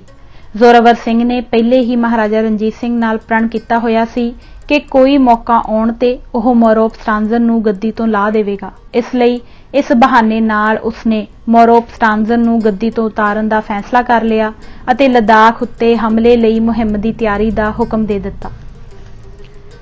ਬਲਤਿਸਤਾਨ ਵਿੱਚ ਸ਼੍ਰੀਨਗਰ ਦੇ ਰਾਜ ਪ੍ਰਮੁੱਖ ਦੀ ਸਾਜ਼ਿਸ਼। ਸ਼੍ਰੀਨਗਰ ਵਿੱਚ ਮਹਾਰਾਜਾ ਰਣਜੀਤ ਸਿੰਘ ਦੇ ਸਿੱਖ ਗਵਰਨਰ ਅਤੇ ਦੂਸਰੇ ਪ੍ਰਸਿੱਧ ਸਿੱਖਾਂ ਨੇ ਇਹ ਅਨੁਭਵ ਕਰਨਾ ਸ਼ੁਰੂ ਕਰ ਦਿੱਤਾ ਕਿ ਮੌਕਾ ਮਿਲਣ ਤੇ ਰਾਜਾ ਗੁਲਾਬ ਸਿੰਘ ਦਰਬਾਰ ਦੀ ਪਿੱਠ ਵਿੱਚ ਜ਼ਰੂਰ ਛੁਰਾ ਖੋਭ ਦੇਵੇਗਾ ਅਤੇ ਸਿੱਖ ਰਾਜ ਦੀ ਕਬਰ ਪੁੱਟੇਗਾ ਤੇ ਆਪਣੇ ਵਾਸਤੇ ਹਿਮਾਲਿਆ ਦੇ ਖਿੱਤਿਆਂ ਅਤੇ ਜੰਮੂ ਕਸ਼ਮੀਰ ਵਿੱਚ ਆਜ਼ਾਦ ਰਾਜ ਕਾਇਮ ਕਰ ਲਵੇਗਾ। ਕਸ਼ਮੀਰ ਦਾ ਸਿੱਖ ਸੂਬੇਦਾਰ ਕਰਨਲ ਮੀਆਂ ਸਿੰਘ ਮਹਾਰਾਜਾ ਰਣਜੀਤ ਸਿੰਘ ਦੇ ਦਰਬਾਰ ਵਿੱਚ ਡੋਗਰਿਆਂ ਦੇ ਦਿਨ-ਬ-ਦਿਨ ਵਧਦੇ ਪ੍ਰਭਾਵ ਨੂੰ ਦੇਖ ਕੇ ਬਹੁਤ ਈਰਖਾ ਤੇ ਅਫਸੋਸ ਕਰਦਾ ਸੀ ਅਤੇ ਸਿੱਖ ਰਾਜ ਦੀ ਇਸ ਡੋਗਰਾ ਨਿਵਾਜ਼ ਗਲਤ ਪਾਲਸੀ ਤੇ ਅਫਸੋਸ ਵੀ ਕਰਦਾ ਸੀ। ਉਸਨੇ ਲਦਾਖ ਦੇ ਰਾਜੇ ਦੇ ਖਿਲਾਫ ਲਦਾਖੀਆਂ ਵਿੱਚ ਵੱਧ ਰਹੀ ਬੇਸਬਰੀ ਅਤੇ ਬਦਅਮਨੀ ਤੋਂ ਲਾਭ ਉਠਾਇਆ। ਲੋਕ ਤਾਂ ਪਹਿਲਾਂ ਹੀ ਰਾਜੇ ਨੂੰ ਦੇਸ਼ ਧਰੋਹੀ ਸਮਝਦੇ ਸਨ ਅਤੇ ਇਹ ਕਹਿੰਦੇ ਸਨ ਕਿ ਇਹ ਡੋਗਰਿਆਂ ਦੇ ਹੱਥਾਂ ਵਿੱਚ ਖੇਡਦਾ ਹੈ। ਉਸਨੇ ਲਦਾਖ ਅਤੇ ਬਲਤਿਸਤਾਨ ਵਿੱਚ ਡੋਗਰਿਆਂ ਦੀ ਇੱਜ਼ਤ ਅਤੇ ਪ੍ਰਭਾਵ ਘਟਾਉਣ ਵਾਸਤੇ ਹਿਮਾਲਿਆ ਦੇ ਖਿੱਤਿਆਂ ਵਿੱਚ ਉਹਨਾਂ ਦੇ ਖਿਲਾਫ ਬਗਾਵਤ ਨੂੰ ਭੜਕਾਉਣਾ ਸ਼ੁਰੂ ਕਰ ਦਿੱਤਾ। ਉਸਨੇ ਡੋਗਰਿਆਂ ਦੇ ਖਿਲਾਫ ਕ੍ਰਾਂਤੀ ਲਿਆਉਣ ਵਾਸਤੇ ਆਪਣੇ ਕੁਝ ਦੂਤ ਤੇ ਜਾਸੂਸ ਵੀ ਕਾਰਗਿਲ ਭੇਜੇ। ਸਿੱਖ ਗਵਰਨਰ ਨੇ ਪੁਸ਼ਕੂਮ ਦੇ ਰਾਜੇ ਕਾਲੋਂ ਰਹੀਮ ਖਾਂ ਨੂੰ ਸਹਾਇਤਾ ਦਾ ਪ੍ਰਣ ਦਿੱਤਾ, ਜਿਸ ਨਾਲ ਉਹ ਜੰਮੂ ਹੁਕਮਰਾਨਾਂ ਦੇ ਖਿਲਾਫ ਕ੍ਰਾਂਤੀ ਲਿਆਉਣ ਵਾਸਤੇ ਮੰਨ ਗਿਆ। ਇਸ ਕਹਾਣੀ ਦੀ ਪੁਸ਼ਟੀ ਸਥਾਨਕ ਲੋਕ ਨਹੀਂ ਕਰਦੇ। ਇਹ ਕਹਾਣੀ ਕਿੱਥੋਂ ਤੱਕ ਸੱਚ ਹੈ ਕਿਹਾ ਨਹੀਂ ਜਾ ਸਕਦਾ। ਇਸ ਵਿੱਚ ਸ਼ੱਕ ਨਹੀਂ ਕਿ ਗੁਲਾਬ ਸਿੰਘ ਸਿੱਖ ਰਾਜ ਦੇ ਚੰਗੇ ਵਫਾਦਾਰ ਕਰਮਚਾਰੀਆਂ ਨਾਲ ਅੰਦਰੂਨੀ ਤੌਰ ਤੇ ਦੁਸ਼ਮਣੀ ਰੱਖਦਾ ਸੀ ਤੇ ਇਹ ਕਹਾਣੀ ਉਸਨੇ ਕਸ਼ਮੀਰ ਦੇ ਗਵਰਨਰ ਨੂੰ ਬਦਨਾਮ ਕਰਵਾ ਕੇ ਬਦਲਾਉਣ ਲਈ ਚਲਾਈ ਹੋਵੇਗੀ। ਉਹ ਹਮੇਸ਼ਾ ਹੀ ਬੜਾ ਚਾਹਵਾਨ ਸੀ ਕਿ ਕਸ਼ਮੀਰ ਵਿੱਚ ਕੋਈ ਉਸਦੀ ਆਪਣੀ ਮਰਜ਼ੀ ਦਾ ਗਵਰਨਰ ਹੋਵੇ। ਕਰਤਾ ਦਾ ਆਪਣਾ ਖਿਆਲ ਹੈ ਕਿ ਲਦਾਖੀ ਖੁਦ ਹੀ ਅਣਖੀਲੇ ਦੇਸ਼ ਭਗਤ ਸਨ ਅਤੇ ਉਹ ਆਪਣੇ ਰਾਜੇ ਦੀ ਹਕੂਮਤ ਤੇ ਸੰਤੁਸ਼ਟ ਸਨ। ਉਹ ਸਿੱਖਾਂ ਦੇ ਜਾਂ ਕਿਸੇ ਹੋਰ ਦੇ ਗੁਲਾਮ ਨਹੀਂ ਸਨ ਰਹਿਣਾ ਚਾਹੁੰਦੇ। ਇਸ ਲਈ ਉਹਨਾਂ ਨੇ ਮੁਲਕ ਆਜ਼ਾਦ ਕਰਵਾਉਣ ਲਈ ਵਿਦੇਸ਼ੀ ਹਕੂਮਤ ਦੇ ਖਿਲਾਫ ਬਗਾਵਤ ਕੀਤੀ। ਕਿਹਾ ਜਾਂਦਾ ਹੈ ਕਿ ਮੀਆਂ ਸਿੰਘ ਦੇ ਦੂਤ ਲਦਾਖ ਦੇ ਸਥਾਨ ਤੇ ਮੋਰੋਪਸਟਾਂਜ਼ਨ ਅਤੇ ਉਸਦੇ ਮੰਤਰੀਆਂ ਦਾ ਪੱਖ ਜਿੱਤਣ ਵਿੱਚ ਸਫਲ ਹੋ ਗਏ। ਉਹਨਾਂ ਨੂੰ ਲਹਾਸਾ ਅਤੇ ਸੁਕਾਰਦੂ ਤੋਂ ਵਿਦੇਸ਼ੀ ਫੌਜੀ ਸਹਾਇਤਾ ਦਾ ਪ੍ਰਬੰਧ ਕਰਨ ਲਈ ਵੀ ਉਕਸਾਇਆ ਗਿਆ। ਇਹ ਯੋਜਨਾ ਬਣਾਈ ਗਈ ਕਿ ਸਾਰੇ ਹਿਮਾਲਿਆ ਦੇ ਇਲਾਕੇ ਜਿਹੜੇ ਜ਼ੋਰਾਵਰ ਸਿੰਘ ਨੇ ਜਿੱਤੇ ਸਨ, ਇੱਕ ਵਾਰ ਹੀ ਗੁਲਾਬ ਸਿੰਘ ਦੀ ਹਕੂਮਤ ਦੇ ਖਿਲਾਫ ਬਗਾਵਤ ਕਰ ਦੇਣ। ਇਸ ਹਾਲਾਤ ਵਿੱਚ ਜੇ ਜ਼ੋਰਾਵਰ ਸਿੰਘ ਬਗਾਵਤ ਨੂੰ ਦਬਾਉਣ ਲਈ ਕੋਈ ਜੰਮੂ ਤੋਂ ਮੁਹਿੰਮ ਭੇਜੇ ਤਾਂ ਸਥਾਨਕ ਫੌਜਾਂ ਦੀ ਮਦਦ ਕਸ਼ਮੀਰ, ਤਿੱਬਤ ਅਤੇ ਬਲਤਿਸਤਾਨ ਦੀਆਂ ਫੌਜਾਂ ਰਲ ਕੇ ਕਰਨ ਅਤੇ ਜ਼ੋਰਾਵਰ ਸਿੰਘ ਨੂੰ ਲੜਾਈ ਵਿੱਚ ਹਾਰ ਦਿੱਤੀ ਜਾਵੇ। ਇਸ ਤਰ੍ਹਾਂ ਜੰਮੂ ਦਰਬਾਰ ਦਾ ਰਾਜ ਇੱਥੋਂ ਹਮੇਸ਼ਾ ਲਈ ਖਤਮ ਕਰ ਦਿੱਤਾ ਜਾਵੇ। ਕ੍ਰਾਂਤੀ ਪਹਿਲਾਂ ਪੁਰੀਗ ਵਿੱਚ ਆਰੰਭ ਹੋਈ। ਨਿਧਾਨ ਸਿੰਘ ਥਾਣੇਦਾਰ ਅਤੇ ਉਸ ਦੀ ਕਿਲੇ ਵਿੱਚ ਫੌਜ ਦੀ ਛੋਟੀ ਜਿਹੀ ਟੋਲੀ ਨੂੰ ਕਾਰਗਿਲ ਦੇ ਇਲਾਕੇ ਵਿੱਚ ਕਿਰਕਤ ਦੇ ਨੇੜੇ ਬਾਗੀਆਂ ਨੇ ਕਤਲ ਕਰ ਦਿੱਤਾ। ਜ਼ਮੀਨ ਦੇ ਮਾਮਲੇ ਅਤੇ ਲਗਾਨ ਦੀ ਅਦਾਇਗੀ ਬਿਲਕੁਲ ਰੋਕ ਦਿੱਤੀ ਗਈ ਅਤੇ ਸਿੱਖ ਫੌਜ ਦੇ ਡੋਗਰੇ ਅਫਸਰ ਮਾਰ ਦਿੱਤੇ ਗਏ। ਇਸ ਤਰ੍ਹਾਂ ਲੱਗ ਰਿਹਾ ਸੀ ਜਿਸ ਤਰ੍ਹਾਂ ਰਾਜਾ ਗੁਲਾਬ ਸਿੰਘ ਦਾ ਰਾਜ ਇਸ ਇਲਾਕੇ ਵਿੱਚੋਂ ਸਦਾ ਲਈ ਖਤਮ ਕਰ ਦਿੱਤਾ ਜਾਵੇਗਾ। ਉਸ ਦੇ ਸਿਪਾਹੀ ਸਾਰੇ ਦੇਸ਼ ਵਿੱਚ ਆਪਣੇ ਵੱਖ-ਵੱਖ ਕਿਲਿਆਂ ਵਿੱਚ ਘੇਰ ਲਏ ਗਏ ਅਤੇ ਬਗਾਵਤ ਸਾਰੇ ਹੀ ਲਦਾਖ ਵਿੱਚ ਭਿਆਨਕ ਅੱਗ ਦੀ ਤਰ੍ਹਾਂ ਭੜਕ ਉੱਠੀ। ਤੀਸਰੀ ਮੁਹਿੰਮ ਦੀਆਂ ਤਿਆਰੀਆਂ। ਰਾਜਾ ਗੁਲਾਬ ਸਿੰਘ ਅਤੇ ਜਰਨੈਲ ਜ਼ੋਰਾਵਰ ਸਿੰਘ ਨੂੰ ਲਦਾਖ ਵਿੱਚ ਇਸ ਬਗਾਵਤ ਅਤੇ ਗੁੰਝਲਦਾਰ ਹਾਲਾਤ ਦਾ ਪਤਾ ਲੱਗਾ। ਰਾਜਾ ਗੁਲਾਬ ਸਿੰਘ ਨਾ ਹੀ ਲਾਹੌਰ ਦੇ ਸਿੱਖ ਦਰਬਾਰ ਦੇ ਖਿਲਾਫ ਅਜੇ ਲੜਨਾ ਚਾਹੁੰਦਾ ਸੀ ਅਤੇ ਨਾ ਹੀ ਉਸ ਦੇ ਵਿੱਚ ਅਜੇ ਇਤਨੀ ਤਾਕਤ ਹੀ ਸੀ ਅਤੇ ਨਾ ਹੀ ਉਹ ਮਹਾਰਾਜਾ ਰਣਜੀਤ ਸਿੰਘ ਦੇ ਖਿਲਾਫ ਖੜੇ ਹੋਣ ਦੀ ਹਿੰਮਤ ਹੀ ਰੱਖਦਾ ਸੀ। ਉਸ ਦੇ ਖਿਆਲ ਵਿੱਚ ਕਸ਼ਮੀਰ ਦੇ ਸਿੱਖ ਗਵਰਨਰ ਦੀਆਂ ਇਹਨਾਂ ਸਾਜ਼ਿਸ਼ਾਂ ਅਤੇ ਚਾਲਾਂ ਵਜੋਂ ਲੜਾਈ ਦਾ ਖਤਰਾ ਦਿਨ-ਬ-ਦਿਨ ਵਧਦਾ ਜਾ ਰਿਹਾ ਸੀ। ਰਾਜਾ ਗੁਲਾਬ ਸਿੰਘ ਲਾਹੌਰ ਗਿਆ ਅਤੇ ਆਪਣੇ ਭਾਈ ਸੁਚੇਤ ਸਿੰਘ ਦੇ ਪ੍ਰਭਾਵ ਨਾਲ ਮਹਾਰਾਜਾ ਰਣਜੀਤ ਸਿੰਘ ਨੂੰ ਉਸਨੇ ਮਨਾਇਆ ਕਿ ਉਹ ਕਸ਼ਮੀਰ ਦੇ ਗਵਰਨਰ ਨੂੰ ਡੋਗਰਿਆਂ ਦੇ ਖਿਲਾਫ ਕਾਰਵਾਈਆਂ ਰੋਕਣ ਲਈ ਹੁਕਮ ਦੇਵੇ। ਵਿਰੋਧੀ ਧੜੇ ਦੇ ਸਾਰੇ ਪ੍ਰਸਿੱਧ ਸਿੱਖਾਂ ਨੂੰ ਇਹ ਪਤਾ ਸੀ ਕਿ ਸਿੱਖ ਦਰਬਾਰ ਦੇ ਨਾਂ ਤੇ ਸਿੱਖ ਫੌਜ ਦੀ ਅਤੇ ਖਜ਼ਾਨੇ ਦੀ ਮਦਦ ਨਾਲ ਰਾਜਾ ਗੁਲਾਬ ਸਿੰਘ ਨੇ ਇਹ ਸਾਰਾ ਇਲਾਕਾ ਜਿੱਤ ਕੇ ਸਿੱਖ ਰਾਜ ਦੀਆਂ ਸਰਹੱਦਾਂ ਮੱਧ ਏਸ਼ੀਆ ਵਿੱਚ ਦੂਰ ਦੁਰਾਡੇ ਖਿੱਤਿਆਂ ਤੱਕ ਵਧਾਈਆਂ ਸਨ। ਉਹ ਇਹ ਵੀ ਜਾਣਦੇ ਸਨ ਕਿ ਉਸ ਦੇ ਖਿਲਾਫ ਕਾਰਵਾਈਆਂ ਕਰਨ ਨਾਲ ਕਸ਼ਮੀਰ ਤੇ ਹਿਮਾਲਿਆ ਦੇ ਖਿੱਤਿਆਂ ਵਿੱਚ ਸਿੱਖਾਂ ਦੇ ਵਕਾਰ ਅਤੇ ਰਾਜ ਨੂੰ ਬਹੁਤ ਵੱਡਾ ਅਤੇ ਖਤਰਨਾਕ ਧੱਕਾ ਲੱਗੇਗਾ। ਮਹਾਰਾਜਾ ਰਣਜੀਤ ਸਿੰਘ ਬਿਮਾਰ ਪਿਆ ਸੀ ਅਤੇ ਦਰਬਾਰ ਦੀ ਅਸਲੀ ਸ਼ਕਤੀ ਇਸ ਵੇਲੇ ਰਾਜਾ ਗੁਲਾਬ ਸਿੰਘ ਦੇ ਦੋਵੇਂ ਭਰਾਵਾਂ ਰਾਜਾ ਧਿਆਨ ਸਿੰਘ ਅਤੇ ਸੁਚੇਤ ਸਿੰਘ ਦੇ ਹੱਥਾਂ ਵਿੱਚ ਜਾ ਚੁੱਕੀ ਸੀ।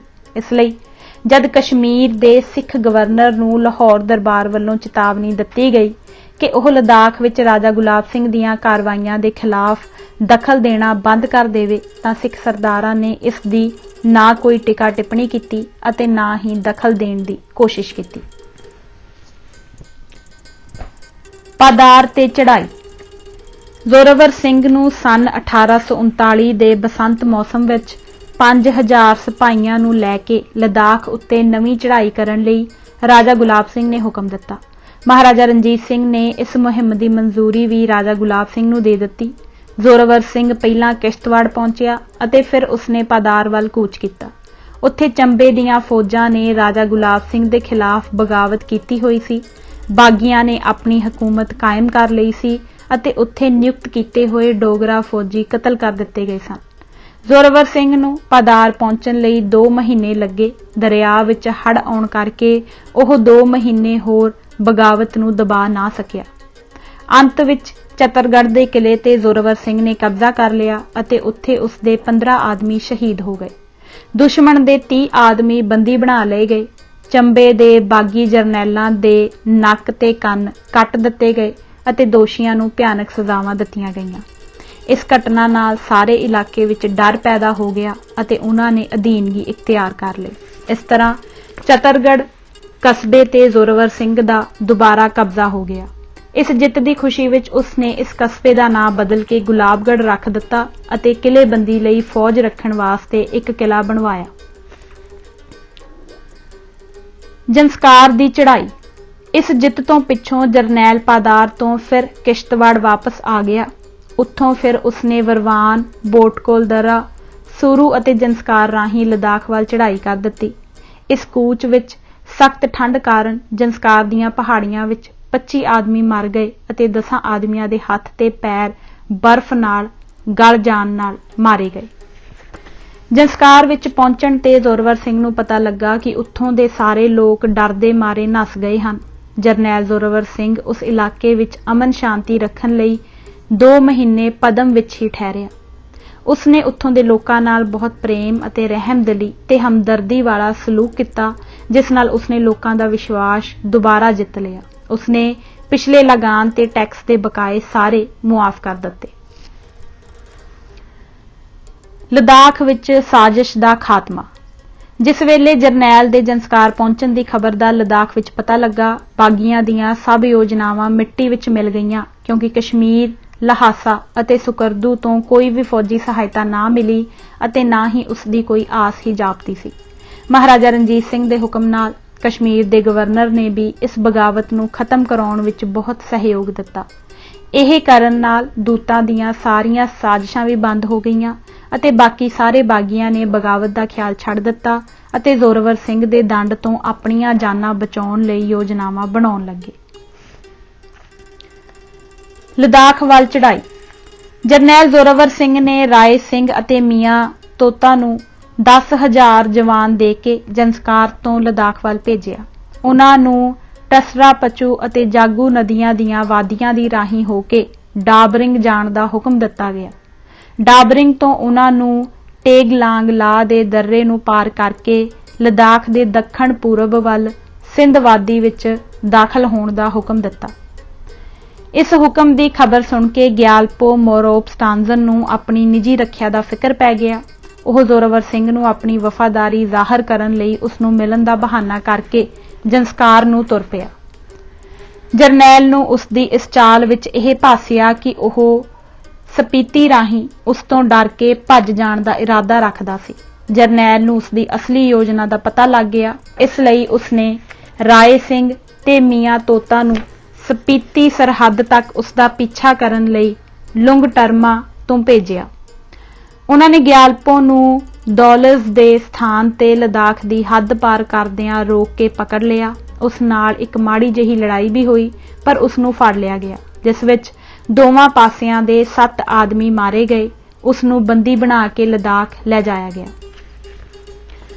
ਜਰਨੈਲ ਜ਼ੋਰਾਵਰ ਸਿੰਘ ਨੇ ਖੁਦ ਆਪਣੀ ਫੌਜ ਨਾਲ ਜਾਂਗਲ, ਫੋਟਾਕਸਰ, ਹਿੰਜੂ ਤੋਂ ਨਿੰਮੂ ਹੁੰਦੇ ਹੋਏ ਲਦਾਖ ਵੱਲ ਕੂਚ ਕੀਤਾ। ਉਹ ਲਦਾਖ ਵਿੱਚ ਤੀਸਰੀ ਵਾਰ ਸਨ 1840 ਦੀ ਬਸੰਤ ਰੁੱਤ ਵਿੱਚ ਬਿਨਾਂ ਕਿਸੇ ਲੜਾਈ ਦੇ ਪਹੁੰਚ ਗਿਆ। ਮੋਰੋਪ ਸਟਾਂਜ਼ਨ ਨੂੰ ਗੱਦੀ ਤੋਂ ਉਤਾਰ ਦਿੱਤਾ ਗਿਆ ਅਤੇ ਉਸ ਦੇ ਲਗਾਨ ਦੀ ਨਾ ਅਦਾਇਗੀ ਵਜੋਂ ਉਸ ਦੀ ਸਾਰੀ ਜਾਇਦਾਦ ਜ਼ਬਤ ਕਰ ਲਈ ਗਈ। ਬਗਾਵਤ ਦੀ ਉਕਸਾਹਟ ਲਈ ਸਭ ਅਫਸਰਾਂ ਨੂੰ ਕਠੋਰ ਦੰਡ ਦਿੱਤੇ ਗਏ। ਲਦਾਖ ਨੂੰ ਰਸਮੀ ਤੌਰ ਤੇ ਜੰਮੂ ਸੂਬੇ ਦਾ ਭਾਗ ਬਣਾਇਆ ਗਿਆ। ਮੀਆਂ ਮਾਗਨਾ ਥਾਣੇਦਾਰ ਨੂੰ ਲਦਾਖ ਦਾ ਰਾਜ ਪ੍ਰਬੰਧ ਸੰਭਾਲ ਦਿੱਤਾ ਗਿਆ। ਇੱਕ ਵਫਾਦਾਰ ਲਦਾਖੀ ਸਿਪਾਹੀ ਅਨ ਪਰੋਗ ਜਾਣ ਨੂੰ ਉਸ ਦੀ ਸਹਾਇਤਾ ਕਰਨ ਲਈ ਨਿਯਤ ਕਰ ਦਿੱਤਾ ਗਿਆ। ਟੰਡਪ ਨਮਗੀਅਲ ਗੱਦੀ ਤੋਂ ਉਤਾਰੇ ਹੋਏ ਪਹਿਲੇ ਬਾਦਸ਼ਾਹ ਨੂੰ ਲਦਾਖ ਦਾ ਬਰਾਏ ਨਾਮ ਬਾਦਸ਼ਾਹ ਦੁਬਾਰਾ ਬਣਾ ਦਿੱਤਾ ਗਿਆ ਅਤੇ ਉਸ ਦੇ ਸਾਰੇ ਮਹੱਲ, ਇਮਾਰਤਾਂ ਤੇ ਹੋਰ ਨਿੱਜੀ ਜਾਇਦਾਦ ਉਸ ਨੂੰ ਵਾਪਸ ਕਰ ਦਿੱਤੀ ਗਈ। ਉਹ ਕੇਵਲ ਨਾਮਾਤਰ ਹੀ ਬਾਦਸ਼ਾਹ ਸੀ ਅਤੇ ਉਸ ਕੋਲ ਕੋਈ ਸਿਆਸੀ ਰਾਜ ਪ੍ਰਬੰਧ ਦੀ ਤਾਕਤ ਨਹੀਂ ਸੀ। ਟੰਡਪ ਨਮਗੀਅਲ ਨੇ ਪਹਿਲਾਂ ਨਿਯਤ ਕੀਤਾ ਹੋਇਆ ਲਗਾਨ 23,000 ਰੁਪਇਆ ਜ਼ੋਰਾਵਰ ਸਿੰਘ ਨੂੰ ਦੇਣ ਦਾ ਪ੍ਰਣ ਕੀਤਾ। ਇਸ ਤੋਂ ਹਟ ਉਸਨੇ ਲਦਾਖ ਵਿੱਚ ਨਿਯੁਕਤ ਕੀਤਾ ਹੋਇਆ ਸਿੱਖ ਫੌਜਾਂ ਦਾ ਖਰਚਾ ਭਰਨਾ ਮੰਨ ਲਿਆ। ਅਧਿਆਇ 8ਵਾਂ ਬਲਤਿਸਤਾਨ ਦੀ ਜਿੱਤ। ਕੁਟਲਿਆ ਅਨੁਸਾਰ ਜੇਤੂ ਨੂੰ ਆਪਣੀ ਤੇ ਆਪਣੇ ਦੁਸ਼ਮਣ ਦੀ ਤਾਕਤ ਤੇ ਕਮਜ਼ੋਰੀ ਦਾ ਪਤਾ ਹੋਣਾ ਚਾਹੀਦਾ ਹੈ। ਤਾਕਤ, ਸਥਾਨ, ਕੂਚ ਦਾ ਸਮਾਂ, ਫੌਜ ਦੀ ਭਰਤੀ, ਪੈਸੇ ਦੀ ਹਾਨੀ ਤੇ ਲਾਭ ਅਤੇ ਖਤਰਿਆਂ ਨੂੰ ਪੱਕੀ ਤਰ੍ਹਾਂ ਜਾਣਨ ਪਿੱਛੋਂ ਉਸ ਨੂੰ ਆਪਣੀ ਫੌਜ ਨਾਲ ਕੂਚ ਕਰਨਾ ਚਾਹੀਦਾ ਹੈ, ਨਹੀਂ ਤਾਂ ਉਸ ਲਈ ਚੁੱਪ ਹੀ ਚੰਗੀ ਹੈ। ਮੁਹਿੰਮ ਦੇ ਕਾਰਨ ਲਦਾਖੀਆਂ ਨੂੰ ਅਧੀਨ ਕਰਨਾ। ਜਰਨੈਲ ਜ਼ੋਰਾਵਰ ਸਿੰਘ ਨੇ ਲਦਾਖੀਆਂ ਦੀ ਬਗਾਵਤਾਂ ਦੇ ਕਾਰਨਾਂ ਅਤੇ ਉਹਨਾਂ ਦੀ ਦੁਬਾਰਾ ਆਜ਼ਾਦੀ ਹਾਸਲ ਕਰਨ ਦੀ ਕੁਦਰਤੀ ਅਤੇ ਜ਼ੋਰਦਾਰ ਇੱਛਾ ਨੂੰ ਪੂਰੀ ਤਰ੍ਹਾਂ ਅਨੁਭਵ ਕਰ ਲਿਆ। ਇਸੇ ਲਈ ਉਹਨਾਂ ਦਾ ਵਿਸ਼ਵਾਸ ਹਾਸਲ ਕਰਨ ਲਈ ਉਸਨੇ ਜਨਤਾ ਨਾਲ ਬੜਾ ਪਿਆਰ, ਹਮਦਰਦੀ ਅਤੇ ਰਹਿਮਦਿਲੀ ਦਾ ਵਰਤਾਓ ਕੀਤਾ। ਉਹਨਾਂ ਦੇ ਧਾਰਮਿਕ ਸਥਾਨਾਂ ਵਿੱਚ ਜਾ ਕੇ ਪਬਲਿਕ ਤੌਰ ਤੇ ਪੂਜਾ ਕੀਤੀ ਅਤੇ ਕੀਮਤੀ ਚੜਾਵੇ ਚੜਾ ਕੇ ਲਦਾਖੀ ਲਾਮਿਆਂ ਦਾ ਵੀ ਦਿਲ ਜਿੱਤ ਲਿਆ। ਬੋਧੀ ਜਨਤਾ ਹੁਣ ਉਸ ਨੂੰ ਲਦਾਖ ਦਾ ਹੀ ਬੋਧੀ ਸ਼ਹਿਰੀ ਸਮਝਣ ਲੱਗ ਪਈ। ਇਹ ਉਸ ਦੀ ਉੱਚ ਨੀਤੀ ਦਾ ਸਦਕਾ ਸੀ। ਪਰ ਲਦਾਖੀ ਆਗੂ ਮੋਰੋਪ ਟਾਸ਼ੀ, ਬਾਕਾ ਦਾ ਕਾਲੋ, ਚੰਗਸਤ ਬਦਾਨ ਤੇ ਬਾਜ਼ਗੋ ਦਾ ਕਾਲੋ ਸਿੱਖਾਂ ਦੇ ਖਿਲਾਫ ਸਨ। ਉਹ ਸਿੱਖਾਂ ਨਾਲ ਸਨ 1834 ਦੀ ਕੀਤੀ ਹੋਈ ਹਾਨੀਕਾਰਕ ਸੰਧੀ ਕਰਕੇ ਟੰਡਪ ਨਮਗੀਅਲ ਦੇ ਖਿਲਾਫ ਗੋਂਦਾ ਗੁੰਦ ਰਹੇ ਸਨ ਅਤੇ ਅੰਦਰੋਂ ਅੰਦਰੀ ਬਗਾਵਤ ਦੀਆਂ ਤਿਆਰੀਆਂ ਕਰ ਰਹੇ ਸਨ। ਇਹਨਾਂ ਆਗੂਆਂ ਨੇ ਖਾਲਸਾ ਰਾਜ ਨੂੰ ਲਦਾਖ ਵਿੱਚੋਂ ਖਤਮ ਕਰਨ ਲਈ ਸੁਕਾਰਦੂ ਦੇ ਹੁਕਮਰਾਨ ਅਹਿਮਦ ਸ਼ਾਹ ਨਾਲ ਵੀ ਗੱਲਬਾਤ ਕੀਤੀ ਹੋਈ ਸੀ। ਉਹ ਹਿਮਾਲਿਆ ਦੇ ਉੱਤਰੀ ਕਸ਼ਮੀਰ ਤੋਂ ਪਾਰ ਦੇ ਖਿੱਤਿਆਂ ਵਿੱਚ ਖਾਲਸਾ ਹਕੂਮਤ ਦੇ ਖਿਲਾਫ ਇੱਕ ਗੱਠਜੋੜ ਕਰਨ ਵਾਸਤੇ ਉਸ ਦੀ ਸਹਾਇਤਾ ਪ੍ਰਾਪਤ ਕਰਨ ਲਈ ਯਤਨ ਕਰ ਰਹੇ ਸਨ। ਜ਼ੋਰਾਵਰ ਸਿੰਘ ਇਸ ਖਤਰਨਾਕ ਸਾਜ਼ਿਸ਼ ਤੋਂ ਹੁਸ਼ਿਆਰ ਹੋ ਚੁੱਕਾ ਸੀ। ਇਸ ਵਾਸਤੇ ਉਸਨੇ ਉਹਨਾਂ ਦੀਆਂ ਖਤਰਨਾਕ ਰੁਚੀਆਂ ਅਤੇ ਸ਼ਕਤੀਆਂ ਦਾ ਰੁਖ ਮੋੜਨ ਵਾਸਤੇ ਲਦਾਖੀਆਂ ਦੇ ਲਈ ਕੁਝ ਲਾਭਦਾਇਕ ਅਤੇ ਉਸਾਰੂ ਕੰਮਾਂ ਦੀ ਯੋਜਨਾ ਲਾਗੂ ਕਰਨ ਵਾਸਤੇ ਮਨਸੂਬਾ ਬਣਾਇਆ। ਉਸਨੇ ਨਾਲ ਹੀ ਖੁੱਲ੍ਹੇ ਤੌਰ ਤੇ ਲਦਾਖੀਆਂ ਨੂੰ ਦੱਸ ਦਿੱਤਾ ਕਿ ਉਹ ਹਿੰਦੂ ਹੋਣ ਕਰਕੇ ਉਹਨਾਂ ਦਾ ਦੋਸਤ ਸੀ, ਪਰ ਮੁਸਲਮਾਨ ਹੁਕਮਰਾਨ ਉਹਨਾਂ ਦੇ ਸਦੀਵੀ ਦੁਸ਼ਮਣ ਸਨ। ਉਹ ਬਲਤਿਸਤਾਨ ਦੀ ਮੁਹਿੰਮ ਉਹਨਾਂ ਦੇ ਭਲੇ ਲਈ ਅਤੇ ਉਹਨਾਂ ਦੇ ਦੁਸ਼ਮਣ ਨੂੰ ਬਰਬਾਦ ਕਰਨ ਲਈ ਭੇਜ ਰਿਹਾ ਹੈ। ਉਸਨੇ ਉਹਨਾਂ ਨੂੰ ਦੱਸਿਆ ਕਿ ਉਹ ਬਾਲਟੀਆਂ ਦੇ ਲਦਾਖ ਉੱਤੇ ਹਮਲਾ ਕਰਨ ਦੀ ਯੋਜਨਾ ਨੂੰ ਸਦਾ ਵਾਸਤੇ ਕੁਚਲ ਦੇਣਾ ਚਾਹੁੰਦਾ ਹੈ। ਇਹ ਅਣਜਾਣ ਅਤੇ ਸਿੱਧੇ ਸਾਦੇ ਲਦਾਖੀ ਲੋਕ ਜਰਨੈਲ ਦੇ ਚਤਰ ਪ੍ਰਚਾਰ ਦੀ ਚਾਲ ਵਿੱਚ ਆ ਗਏ। ਉਹ ਅੱਗੇ ਹੀ ਮਜ਼ਬੀ, ਕੱਟੜ ਅਤੇ ਸ਼ਕਤੀਸ਼ਾਲੀ ਬਾਲਤੀ ਗੁਆਂਢੀਆਂ ਨੂੰ ਨਫ਼ਰਤ ਕਰਦੇ ਸਨ, ਜਿਨ੍ਹਾਂ ਨੇ ਕਿ ਭੂਤ ਵਿੱਚ ਲਦਾਖ ਤੇ ਕਈ ਵਾਰ ਹਮਲਾ ਕੀਤਾ ਸੀ ਤੇ ਲੁੱਟਿਆ ਸੀ। ਉਹਨਾਂ ਨੂੰ ਯਕੀਨ ਹੋ ਗਿਆ ਕਿ ਜ਼ੋਰਾਵਰ ਸਿੰਘ ਉਹਨਾਂ ਦੇ ਦੁਸ਼ਮਣ ਨੂੰ ਬਰਬਾਦ ਕਰਨ ਵਾਸਤੇ ਫੌਜ ਭੇਜ ਰਿਹਾ ਹੈ। ਉਸਨੇ ਤਕਰੀਬਨ 7,000 ਲਦਾਖੀ ਖਿਲਰੀ ਹੋਈ ਫੌਜ ਦੇ ਸਿਪਾਹੀਆਂ ਨੂੰ ਇਕੱਠਾ ਕੀਤਾ।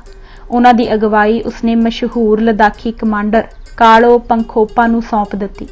ਉਸਨੇ ਗਿਆਲਪੋ ਟੰਡਪ ਨਮਗੀਅਲ ਨੂੰ ਵੀ ਬੇਨਤੀ ਕੀਤੀ कि ਉਹ ਆਪਣੀ ਫੌਜ ਨੂੰ ਕੌਮ ਦੀ ਖਾਤਰ ਆਪਣੀ ਕੌਮੀ ਫੌਜ ਦੀ ਸ਼ਕਲ ਸੂਰਤ ਦੇਵੇ। ਜਰਨੈਲ ਇਸ ਲਦਾਖੀ ਫੌਜ ਦੀ ਵਰਤੋਂ ਬਲਤਿਸਤਾਨ ਦੇ ਇਲਾਕੇ ਨੂੰ ਜਿੱਤਣ ਵਾਸਤੇ ਕਰਨਾ ਚਾਹੁੰਦਾ ਸੀ। ਉਹ ਇਸ ਲਦਾਖੀ ਫੌਜ ਨੂੰ ਲਦਾਖ ਤੋਂ ਬਾਹਰ ਇਸ ਲਈ ਵੀ ਰੱਖਣਾ ਚਾਹੁੰਦਾ ਸੀ ਤਾਂ ਕਿ ਕਿਤੇ ਇਹ ਫੌਜ ਉਸ ਦੀ ਬਲਤਿਸਤਾਨ ਦੀ ਮੁਹਿੰਮ ਦੇ ਸਮੇਂ ਉਸ ਦੀ ਗੈਰ ਹਾਜ਼ਰੀ ਦਾ ਫਾਇਦਾ ਉਠਾ ਕੇ ਉਸ ਦੇ ਖਿਲਾਫ ਬਗਾਵਤ ਨਾ ਫੈਲਾ ਦੇਵੇ। ਇਸ ਲਈ ਉਹ ਆਪਣੀ ਗੈਰ ਹਾਜ਼ਰੀ ਵਿੱਚ ਲਦਾਖੀਆਂ ਨੂੰ ਉਹਨਾਂ ਦੇ ਦੇਸ਼ ਤੋਂ ਦੂਰ ਰੱਖਣਾ ਚਾਹੁੰਦਾ ਸੀ ਅਤੇ ਉਹ ਇਸ ਮੰਤਵ ਵਿੱਚ ਕਾਮਯਾਬ ਹੋ ਗਿਆ। ਲਦਾਖੀਆਂ ਨੇ ਬੜੇ ਉਤਸ਼ਾਹ ਨਾਲ ਉਸ ਦੀ ਅਗਵਾਈ ਥੱਲੇ ਫੌਜ ਨੂੰ ਤਰਤੀਬ ਤੇ ਸਿਖਲਾਈ ਦਿੱਤੀ। ਸੁਕਾਰਦੂ ਵਿੱਚ ਘਰੇਲੂ ਝਗੜੇ। ਸੁਕਾਰਦੂ ਦੀ ਮੁਹਿੰਮ ਦਾ ਫੌਰੀ ਕਾਰਨ ਜਰਨੈਲ ਜ਼ੋਰਾਵਰ ਸਿੰਘ ਦਾ ਮੁਹੰਮਦ ਸ਼ਾਹ ਨੂੰ ਉਸ ਦੇ ਪਿਤਾ ਸੁਕਾਰਦੂ ਦੇ ਰਾਜੇ ਦੇ ਪੰਜੇ ਵਿੱਚੋਂ ਛੁਡਾਉਣਾ ਸੀ ਅਤੇ ਉਸ ਨੂੰ ਸੁਕਾਰਦੂ ਦੀ ਗੱਦੀ ਤੇ ਬਿਠਾਉਣਾ ਸੀ। ਮੁਹੰਮਦ ਸ਼ਾਹ ਸਨ 1833 ਵਿੱਚ ਜੰਸਕਾਰ ਦੇ ਸਥਾਨ ਤੇ ਜਰਨੈਲ ਨੂੰ ਮਿਲਣ ਆਇਆ ਸੀ। ਉਸਨੇ ਉਸ ਵੇਲੇ ਜਰਨੈਲ ਕੋਲ ਆਪਣੇ ਪਿਤਾ ਦੇ ਭੈੜੇ ਵਰਤਾਓ ਅਤੇ ਬੇਇਨਸਾਫੀ ਦੀ ਸ਼ਿਕਾਇਤ ਕੀਤੀ ਸੀ। ਮੁਹੰਮਦ ਸ਼ਾਹ ਸੁਕਾਰਦੂ ਦੇ ਰਾਜੇ ਦਾ ਸਭ ਤੋਂ ਵੱਡਾ ਪੁੱਤਰ ਸੀ ਅਤੇ ਉਹ ਸੁਕਾਰਦੂ ਦੇ ਰਾਜ ਦਾ ਕਾਨੂੰਨੀ ਤੌਰ ਤੇ ਵਾਰਸ ਸੀ, ਪਰ ਉਸਦੇ ਪਿਤਾ ਨੇ ਆਪਣੀ ਦੂਸਰੀ ਪਤਨੀ ਦੇ ਛੋਟੇ ਲੜਕੇ ਨੂੰ ਇਸ ਦੀ ਥਾਂ ਤਖਤ ਦਾ ਵਾਰਸ ਨਿਯੁਕਤ ਕਰ ਦਿੱਤਾ ਸੀ। ਇਸ ਵਾਸਤੇ ਸੁਕਾਰਦੂ ਦੀ ਰਿਆਸਤ ਵਿੱਚ ਕਾਫੀ ਅੰਦਰੂਨੀ ਕਸ਼ਮਕਸ਼ ਸੀ ਅਤੇ ਲੋਕ ਅਸੰਤੁਸ਼ਟ ਸਨ। ਜਨਤਾ ਵੀ ਸੁਕਾਰਦੂ ਦੇ ਰਾਜੇ ਦੇ ਇਸ ਫੈਸਲੇ ਤੇ ਖੁਸ਼ ਨਹੀਂ ਸੀ। ਮੁਹੰਮਦ ਸ਼ਾਹ ਨੇ ਆਪਣੀ ਪਦਵੀ ਪ੍ਰਾਪਤ ਕਰਨ ਲਈ ਜਰਨੈਲ ਤੋਂ ਸਹਾਇਤਾ ਲਈ ਬੇਨਤੀ ਕੀਤੀ। ਜਰਨੈਲ ਉਸ ਵੇਲੇ ਆਪਣਾ ਧਿਆਨ ਕੇਵਲ ਲਦਾਖ ਦੀ ਜਿੱਤ ਤੋਂ ਪਰੇ ਨਹੀਂ ਸੀ ਕਰਨਾ ਚਾਹੁੰਦਾ ਅਤੇ ਉਹ ਬਲਤਿਸਤਾਨ ਦੇ ਅੰਦਰੂਨੀ ਮਾਮਲਿਆਂ ਵਿੱਚ ਦਖਲ ਦੇ ਕੇ ਆਪਣੀ ਫੌਜ ਨੂੰ ਖਿਲਾਰਨਾ ਨਹੀਂ ਸੀ ਚਾਹੁੰਦਾ, ਨਾ ਹੀ ਖਾਲਸਾ ਦਰਬਾਰ ਵੱਲੋਂ ਉਸ ਨੂੰ ਇਸ ਦੀ ਇਜਾਜ਼ਤ ਸੀ। ਉਸਨੇ ਮੁਹੰਮਦ ਸ਼ਾਹ ਨੂੰ ਵਿਸ਼ਵਾਸ ਦਿਵਾਇਆ ਸੀ ਕਿ ਵੇਲਾ ਆਉਣ ਤੇ ਉਸ ਦੀ ਮਦਦ ਕੀਤੀ ਜਾਵੇਗੀ। ਜਰਨੈਲ ਜ਼ੋਰਾਵਰ ਸਿੰਘ ਨੇ ਮੁਹੰਮਦ ਸ਼ਾਹ ਨੂੰ ਸੂਰੂ ਵਿੱਚ ਹੀ ਠਹਿਰਨ ਦੀ ਸਲਾਹ ਦਿੱਤੀ ਅਤੇ ਉਸ ਦੇ ਉੱਥੇ ਠਹਿਰਨ ਲਈ ਸਭ ਬੰਦੋਬਸਤ ਕਰ ਦਿੱਤੇ। ਇੱਥੇ ਉਹ ਲਗਭਗ 2 ਸਾਲ ਤੱਕ ਠਹਿਰਿਆ। ਇਸ ਦੇ ਮਗਰੋਂ ਉਸ ਨੂੰ ਲਦਾਖ ਭੇਜ ਦਿੱਤਾ ਗਿਆ ਅਤੇ ਨਾਲ ਹੀ ਹਦਾਇਤ ਕੀਤੀ ਗਈ ਕਿ ਉਹ ਖਾਲਸਾ ਫੌਜ ਦੇ ਸੁਕਾਰਦੂ ਵਿੱਚ ਦਾਖਲ ਹੋਣ ਲਈ ਅਨੁਕੂਲ ਸਮੇਂ ਦੀ ਉਡੀਕ ਕਰੇ। ਸਨ 1839 ਵਿੱਚ ਜਦ ਮੋਰੋਪ ਸਟਾਂਜ਼ਨ ਤੇ ਉਸ ਦੇ ਵਜ਼ੀਰ ਰਾਜਾ ਗੁਲਾਬ ਸਿੰਘ ਦੇ ਖਿਲਾਫ ਬਗਾਵਤ ਕਰਨ ਦੀ ਯੋਜਨਾ ਬਣਾ ਰਹੇ ਸਨ ਤਾਂ ਉਹਨਾਂ ਨੇ ਸੁਕਾਰਦੂ ਦੇ ਰਾਜਾ ਅਹਿਮਦ ਸ਼ਾਹ ਨਾਲ ਦੋਸਤੀ ਬਣਾਉਣ ਲਈ ਉਸ ਨੂੰ ਇਹ ਸੂਚਨਾ ਦਿੱਤੀ ਕਿ ਉਹਨਾਂ ਨੂੰ ਇਸ ਗੱਲ ਵਿੱਚ ਕੋਈ ਇਤਰਾਜ਼ ਨਹੀਂ ਹੋਵੇਗਾ ਜੇਕਰ ਲੋਕ ਮੁਹੰਮਦ ਸ਼ਾਹ ਨੂੰ ਜ਼ਬਰਦਸਤੀ ਲਦਾਖ ਵਿੱਚੋਂ ਚੁੱਕ ਕੇ ਲੈ ਜਾਣ। ਅਹਿਮਦ ਸ਼ਾਹ ਨੇ ਸੂਚਨਾ ਅਨੁਸਾਰ ਲਦਾਖ ਵੱਲ ਆਪਣੇ ਆਦਮੀ ਭੇਜ ਦਿੱਤੇ। ਉਹਨਾਂ ਨੇ ਮੁਹੰਮਦ ਸ਼ਾਹ ਨੂੰ ਪਕੜ ਲਿਆ ਅਤੇ ਬੰਦੀ ਬਣਾ ਕੇ ਸੁਕਾਰਦੂ ਲੈ ਗਏ, ਜਿੱਥੇ ਉਸ ਨੂੰ ਤਸੀਹੇ ਦਿੱਤੇ ਗਏ ਅਤੇ ਤੰਗ ਕਰਨ ਤੋਂ ਬਾਅਦ ਨਜ਼ਰਬੰਦ ਕਰ ਦਿੱਤਾ ਗਿਆ। ਜਰਨੈਲ ਜ਼ੋਰਾਵਰ ਸਿੰਘ ਨੂੰ ਇਸ ਉੱਤੇ ਕੀਤੇ ਅਤਿਆਚਾਰ ਦਾ ਵੀ ਪਤਾ ਲੱਗ ਗਿਆ। ਉਸਨੇ ਅਹਿਮਦ ਸ਼ਾਹ ਨੂੰ ਇੱਕ ਚੇਤਾਵਨੀ ਭੇਜੀ ਕਿ ਮੁਹੰਮਦ ਸ਼ਾਹ ਖਾਲਸਾ ਦਰਬਾਰ ਦਾ ਸ਼ਹਿਰੀ ਸੀ, ਇਸ ਲਈ ਉਸ ਨੂੰ ਲਦਾਖ ਵਿੱਚੋਂ ਜ਼ਬਰਦਸਤੀ ਚੁੱਕ ਕੇ ਲੈ ਜਾਣ ਦਾ ਅਹਿਮਦ ਸ਼ਾਹ ਨੂੰ ਕੋਈ ਹੱਕ ਨਹੀਂ ਸੀ। ਉਸਨੇ ਮੰਗ ਕੀਤੀ ਕਿ ਉਹ ਮੁਹੰਮਦ ਸ਼ਾਹ ਨੂੰ ਝਟਪਟ ਲਦਾਖ ਵਾਪਸ ਭੇਜ ਦੇਵੇ, ਨਹੀਂ ਤਾਂ ਖਾਲਸਾ ਫੌਜ ਉਸ ਨੂੰ ਛੁਡਾਉਣ ਲਈ ਸੁਕਾਰਦੂ ਤੇ ਹਮਲਾ ਕਰ ਦੇਵੇਗੀ। ਅਹਿਮਦ ਸ਼ਾਹ ਨੇ ਇਸ ਚੇਤਾਵਨੀ ਦਾ ਕੋਈ ਉੱਤਰ ਨਾ ਦਿੱਤਾ। ਜ਼ੋਰਾਵਰ ਸਿੰਘ ਲਦਾਖੀ ਸਿਪਾਹੀਆਂ ਨੂੰ ਉਹਨਾਂ ਦੇ ਮੁਸਲਮਾਨ ਗੁਆਂਢੀਆਂ ਨਾਲ ਲੜਾਉਣਾ ਚਾਹੁੰਦਾ ਸੀ। ਉਸ ਦੇ ਖਿਆਲ ਵਿੱਚ ਇਸ ਲੜਾਈ ਦੇ ਬਾਅਦ ਬਾਲਟੀਆਂ ਤੇ ਲਦਾਖੀਆਂ ਵਿੱਚ ਪੱਕੀ ਦੁਸ਼ਮਣੀ ਪੈ ਜਾਵੇਗੀ ਅਤੇ ਉਹ ਇਕੱਠੇ ਹੋ ਕੇ ਖਾਲਸਾ ਹਕੂਮਤ ਦੇ ਖਿਲਾਫ ਦੁਬਾਰਾ ਬਗਾਵਤ ਨਹੀਂ ਕਰ ਸਕਣਗੇ।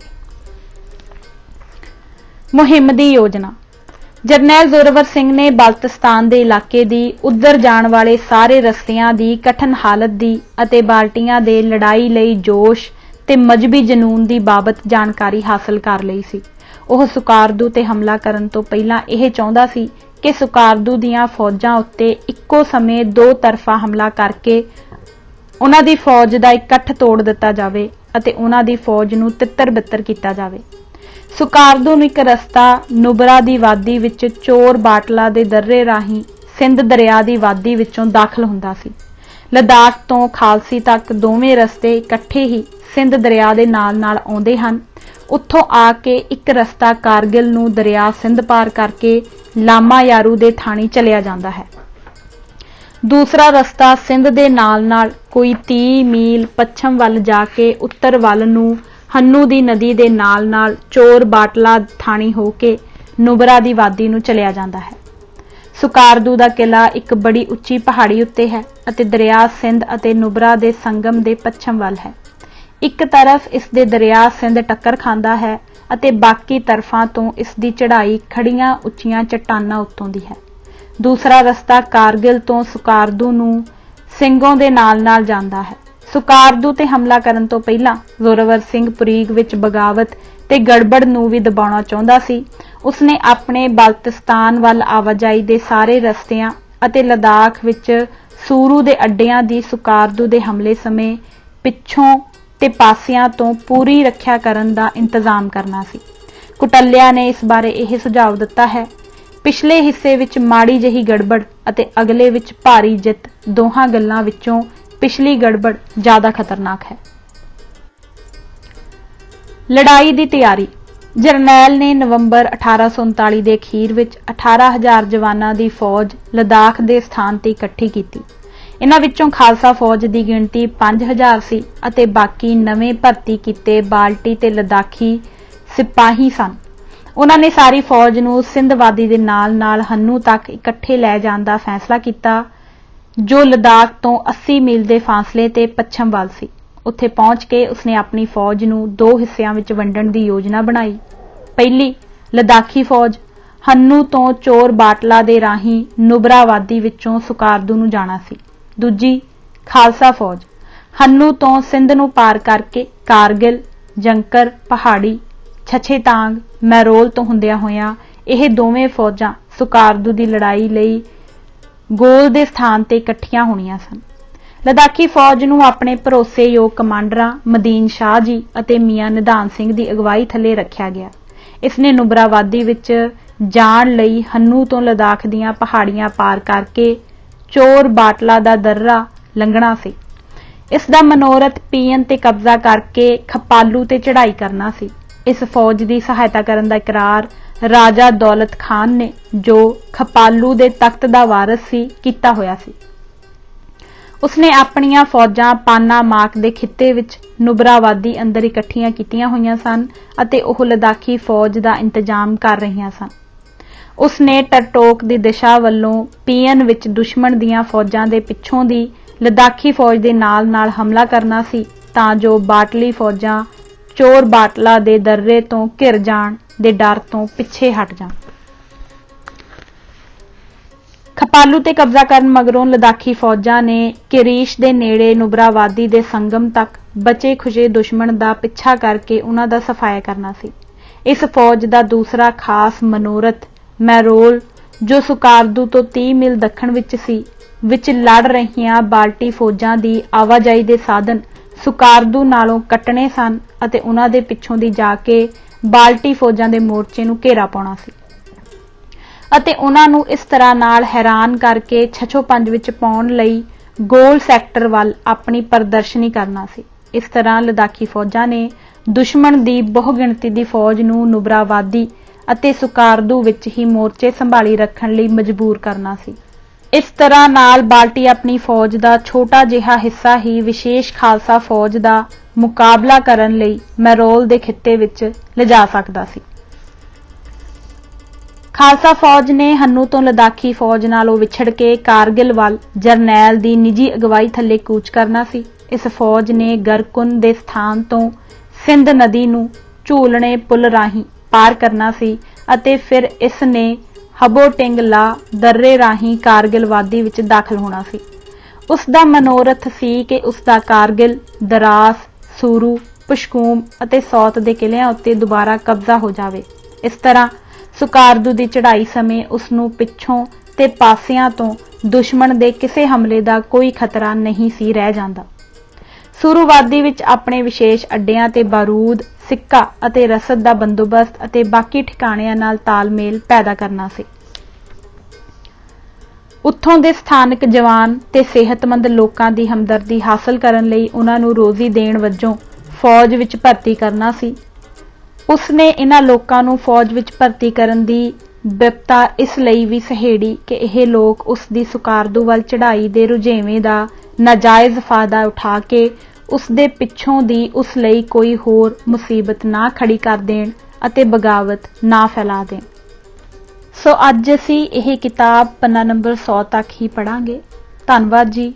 ਵਾਹਿਗੁਰੂ ਜੀ ਕਾ ਖਾਲਸਾ, ਵਾਹਿਗੁਰੂ ਜੀ ਕੀ ਫਤਿਹ।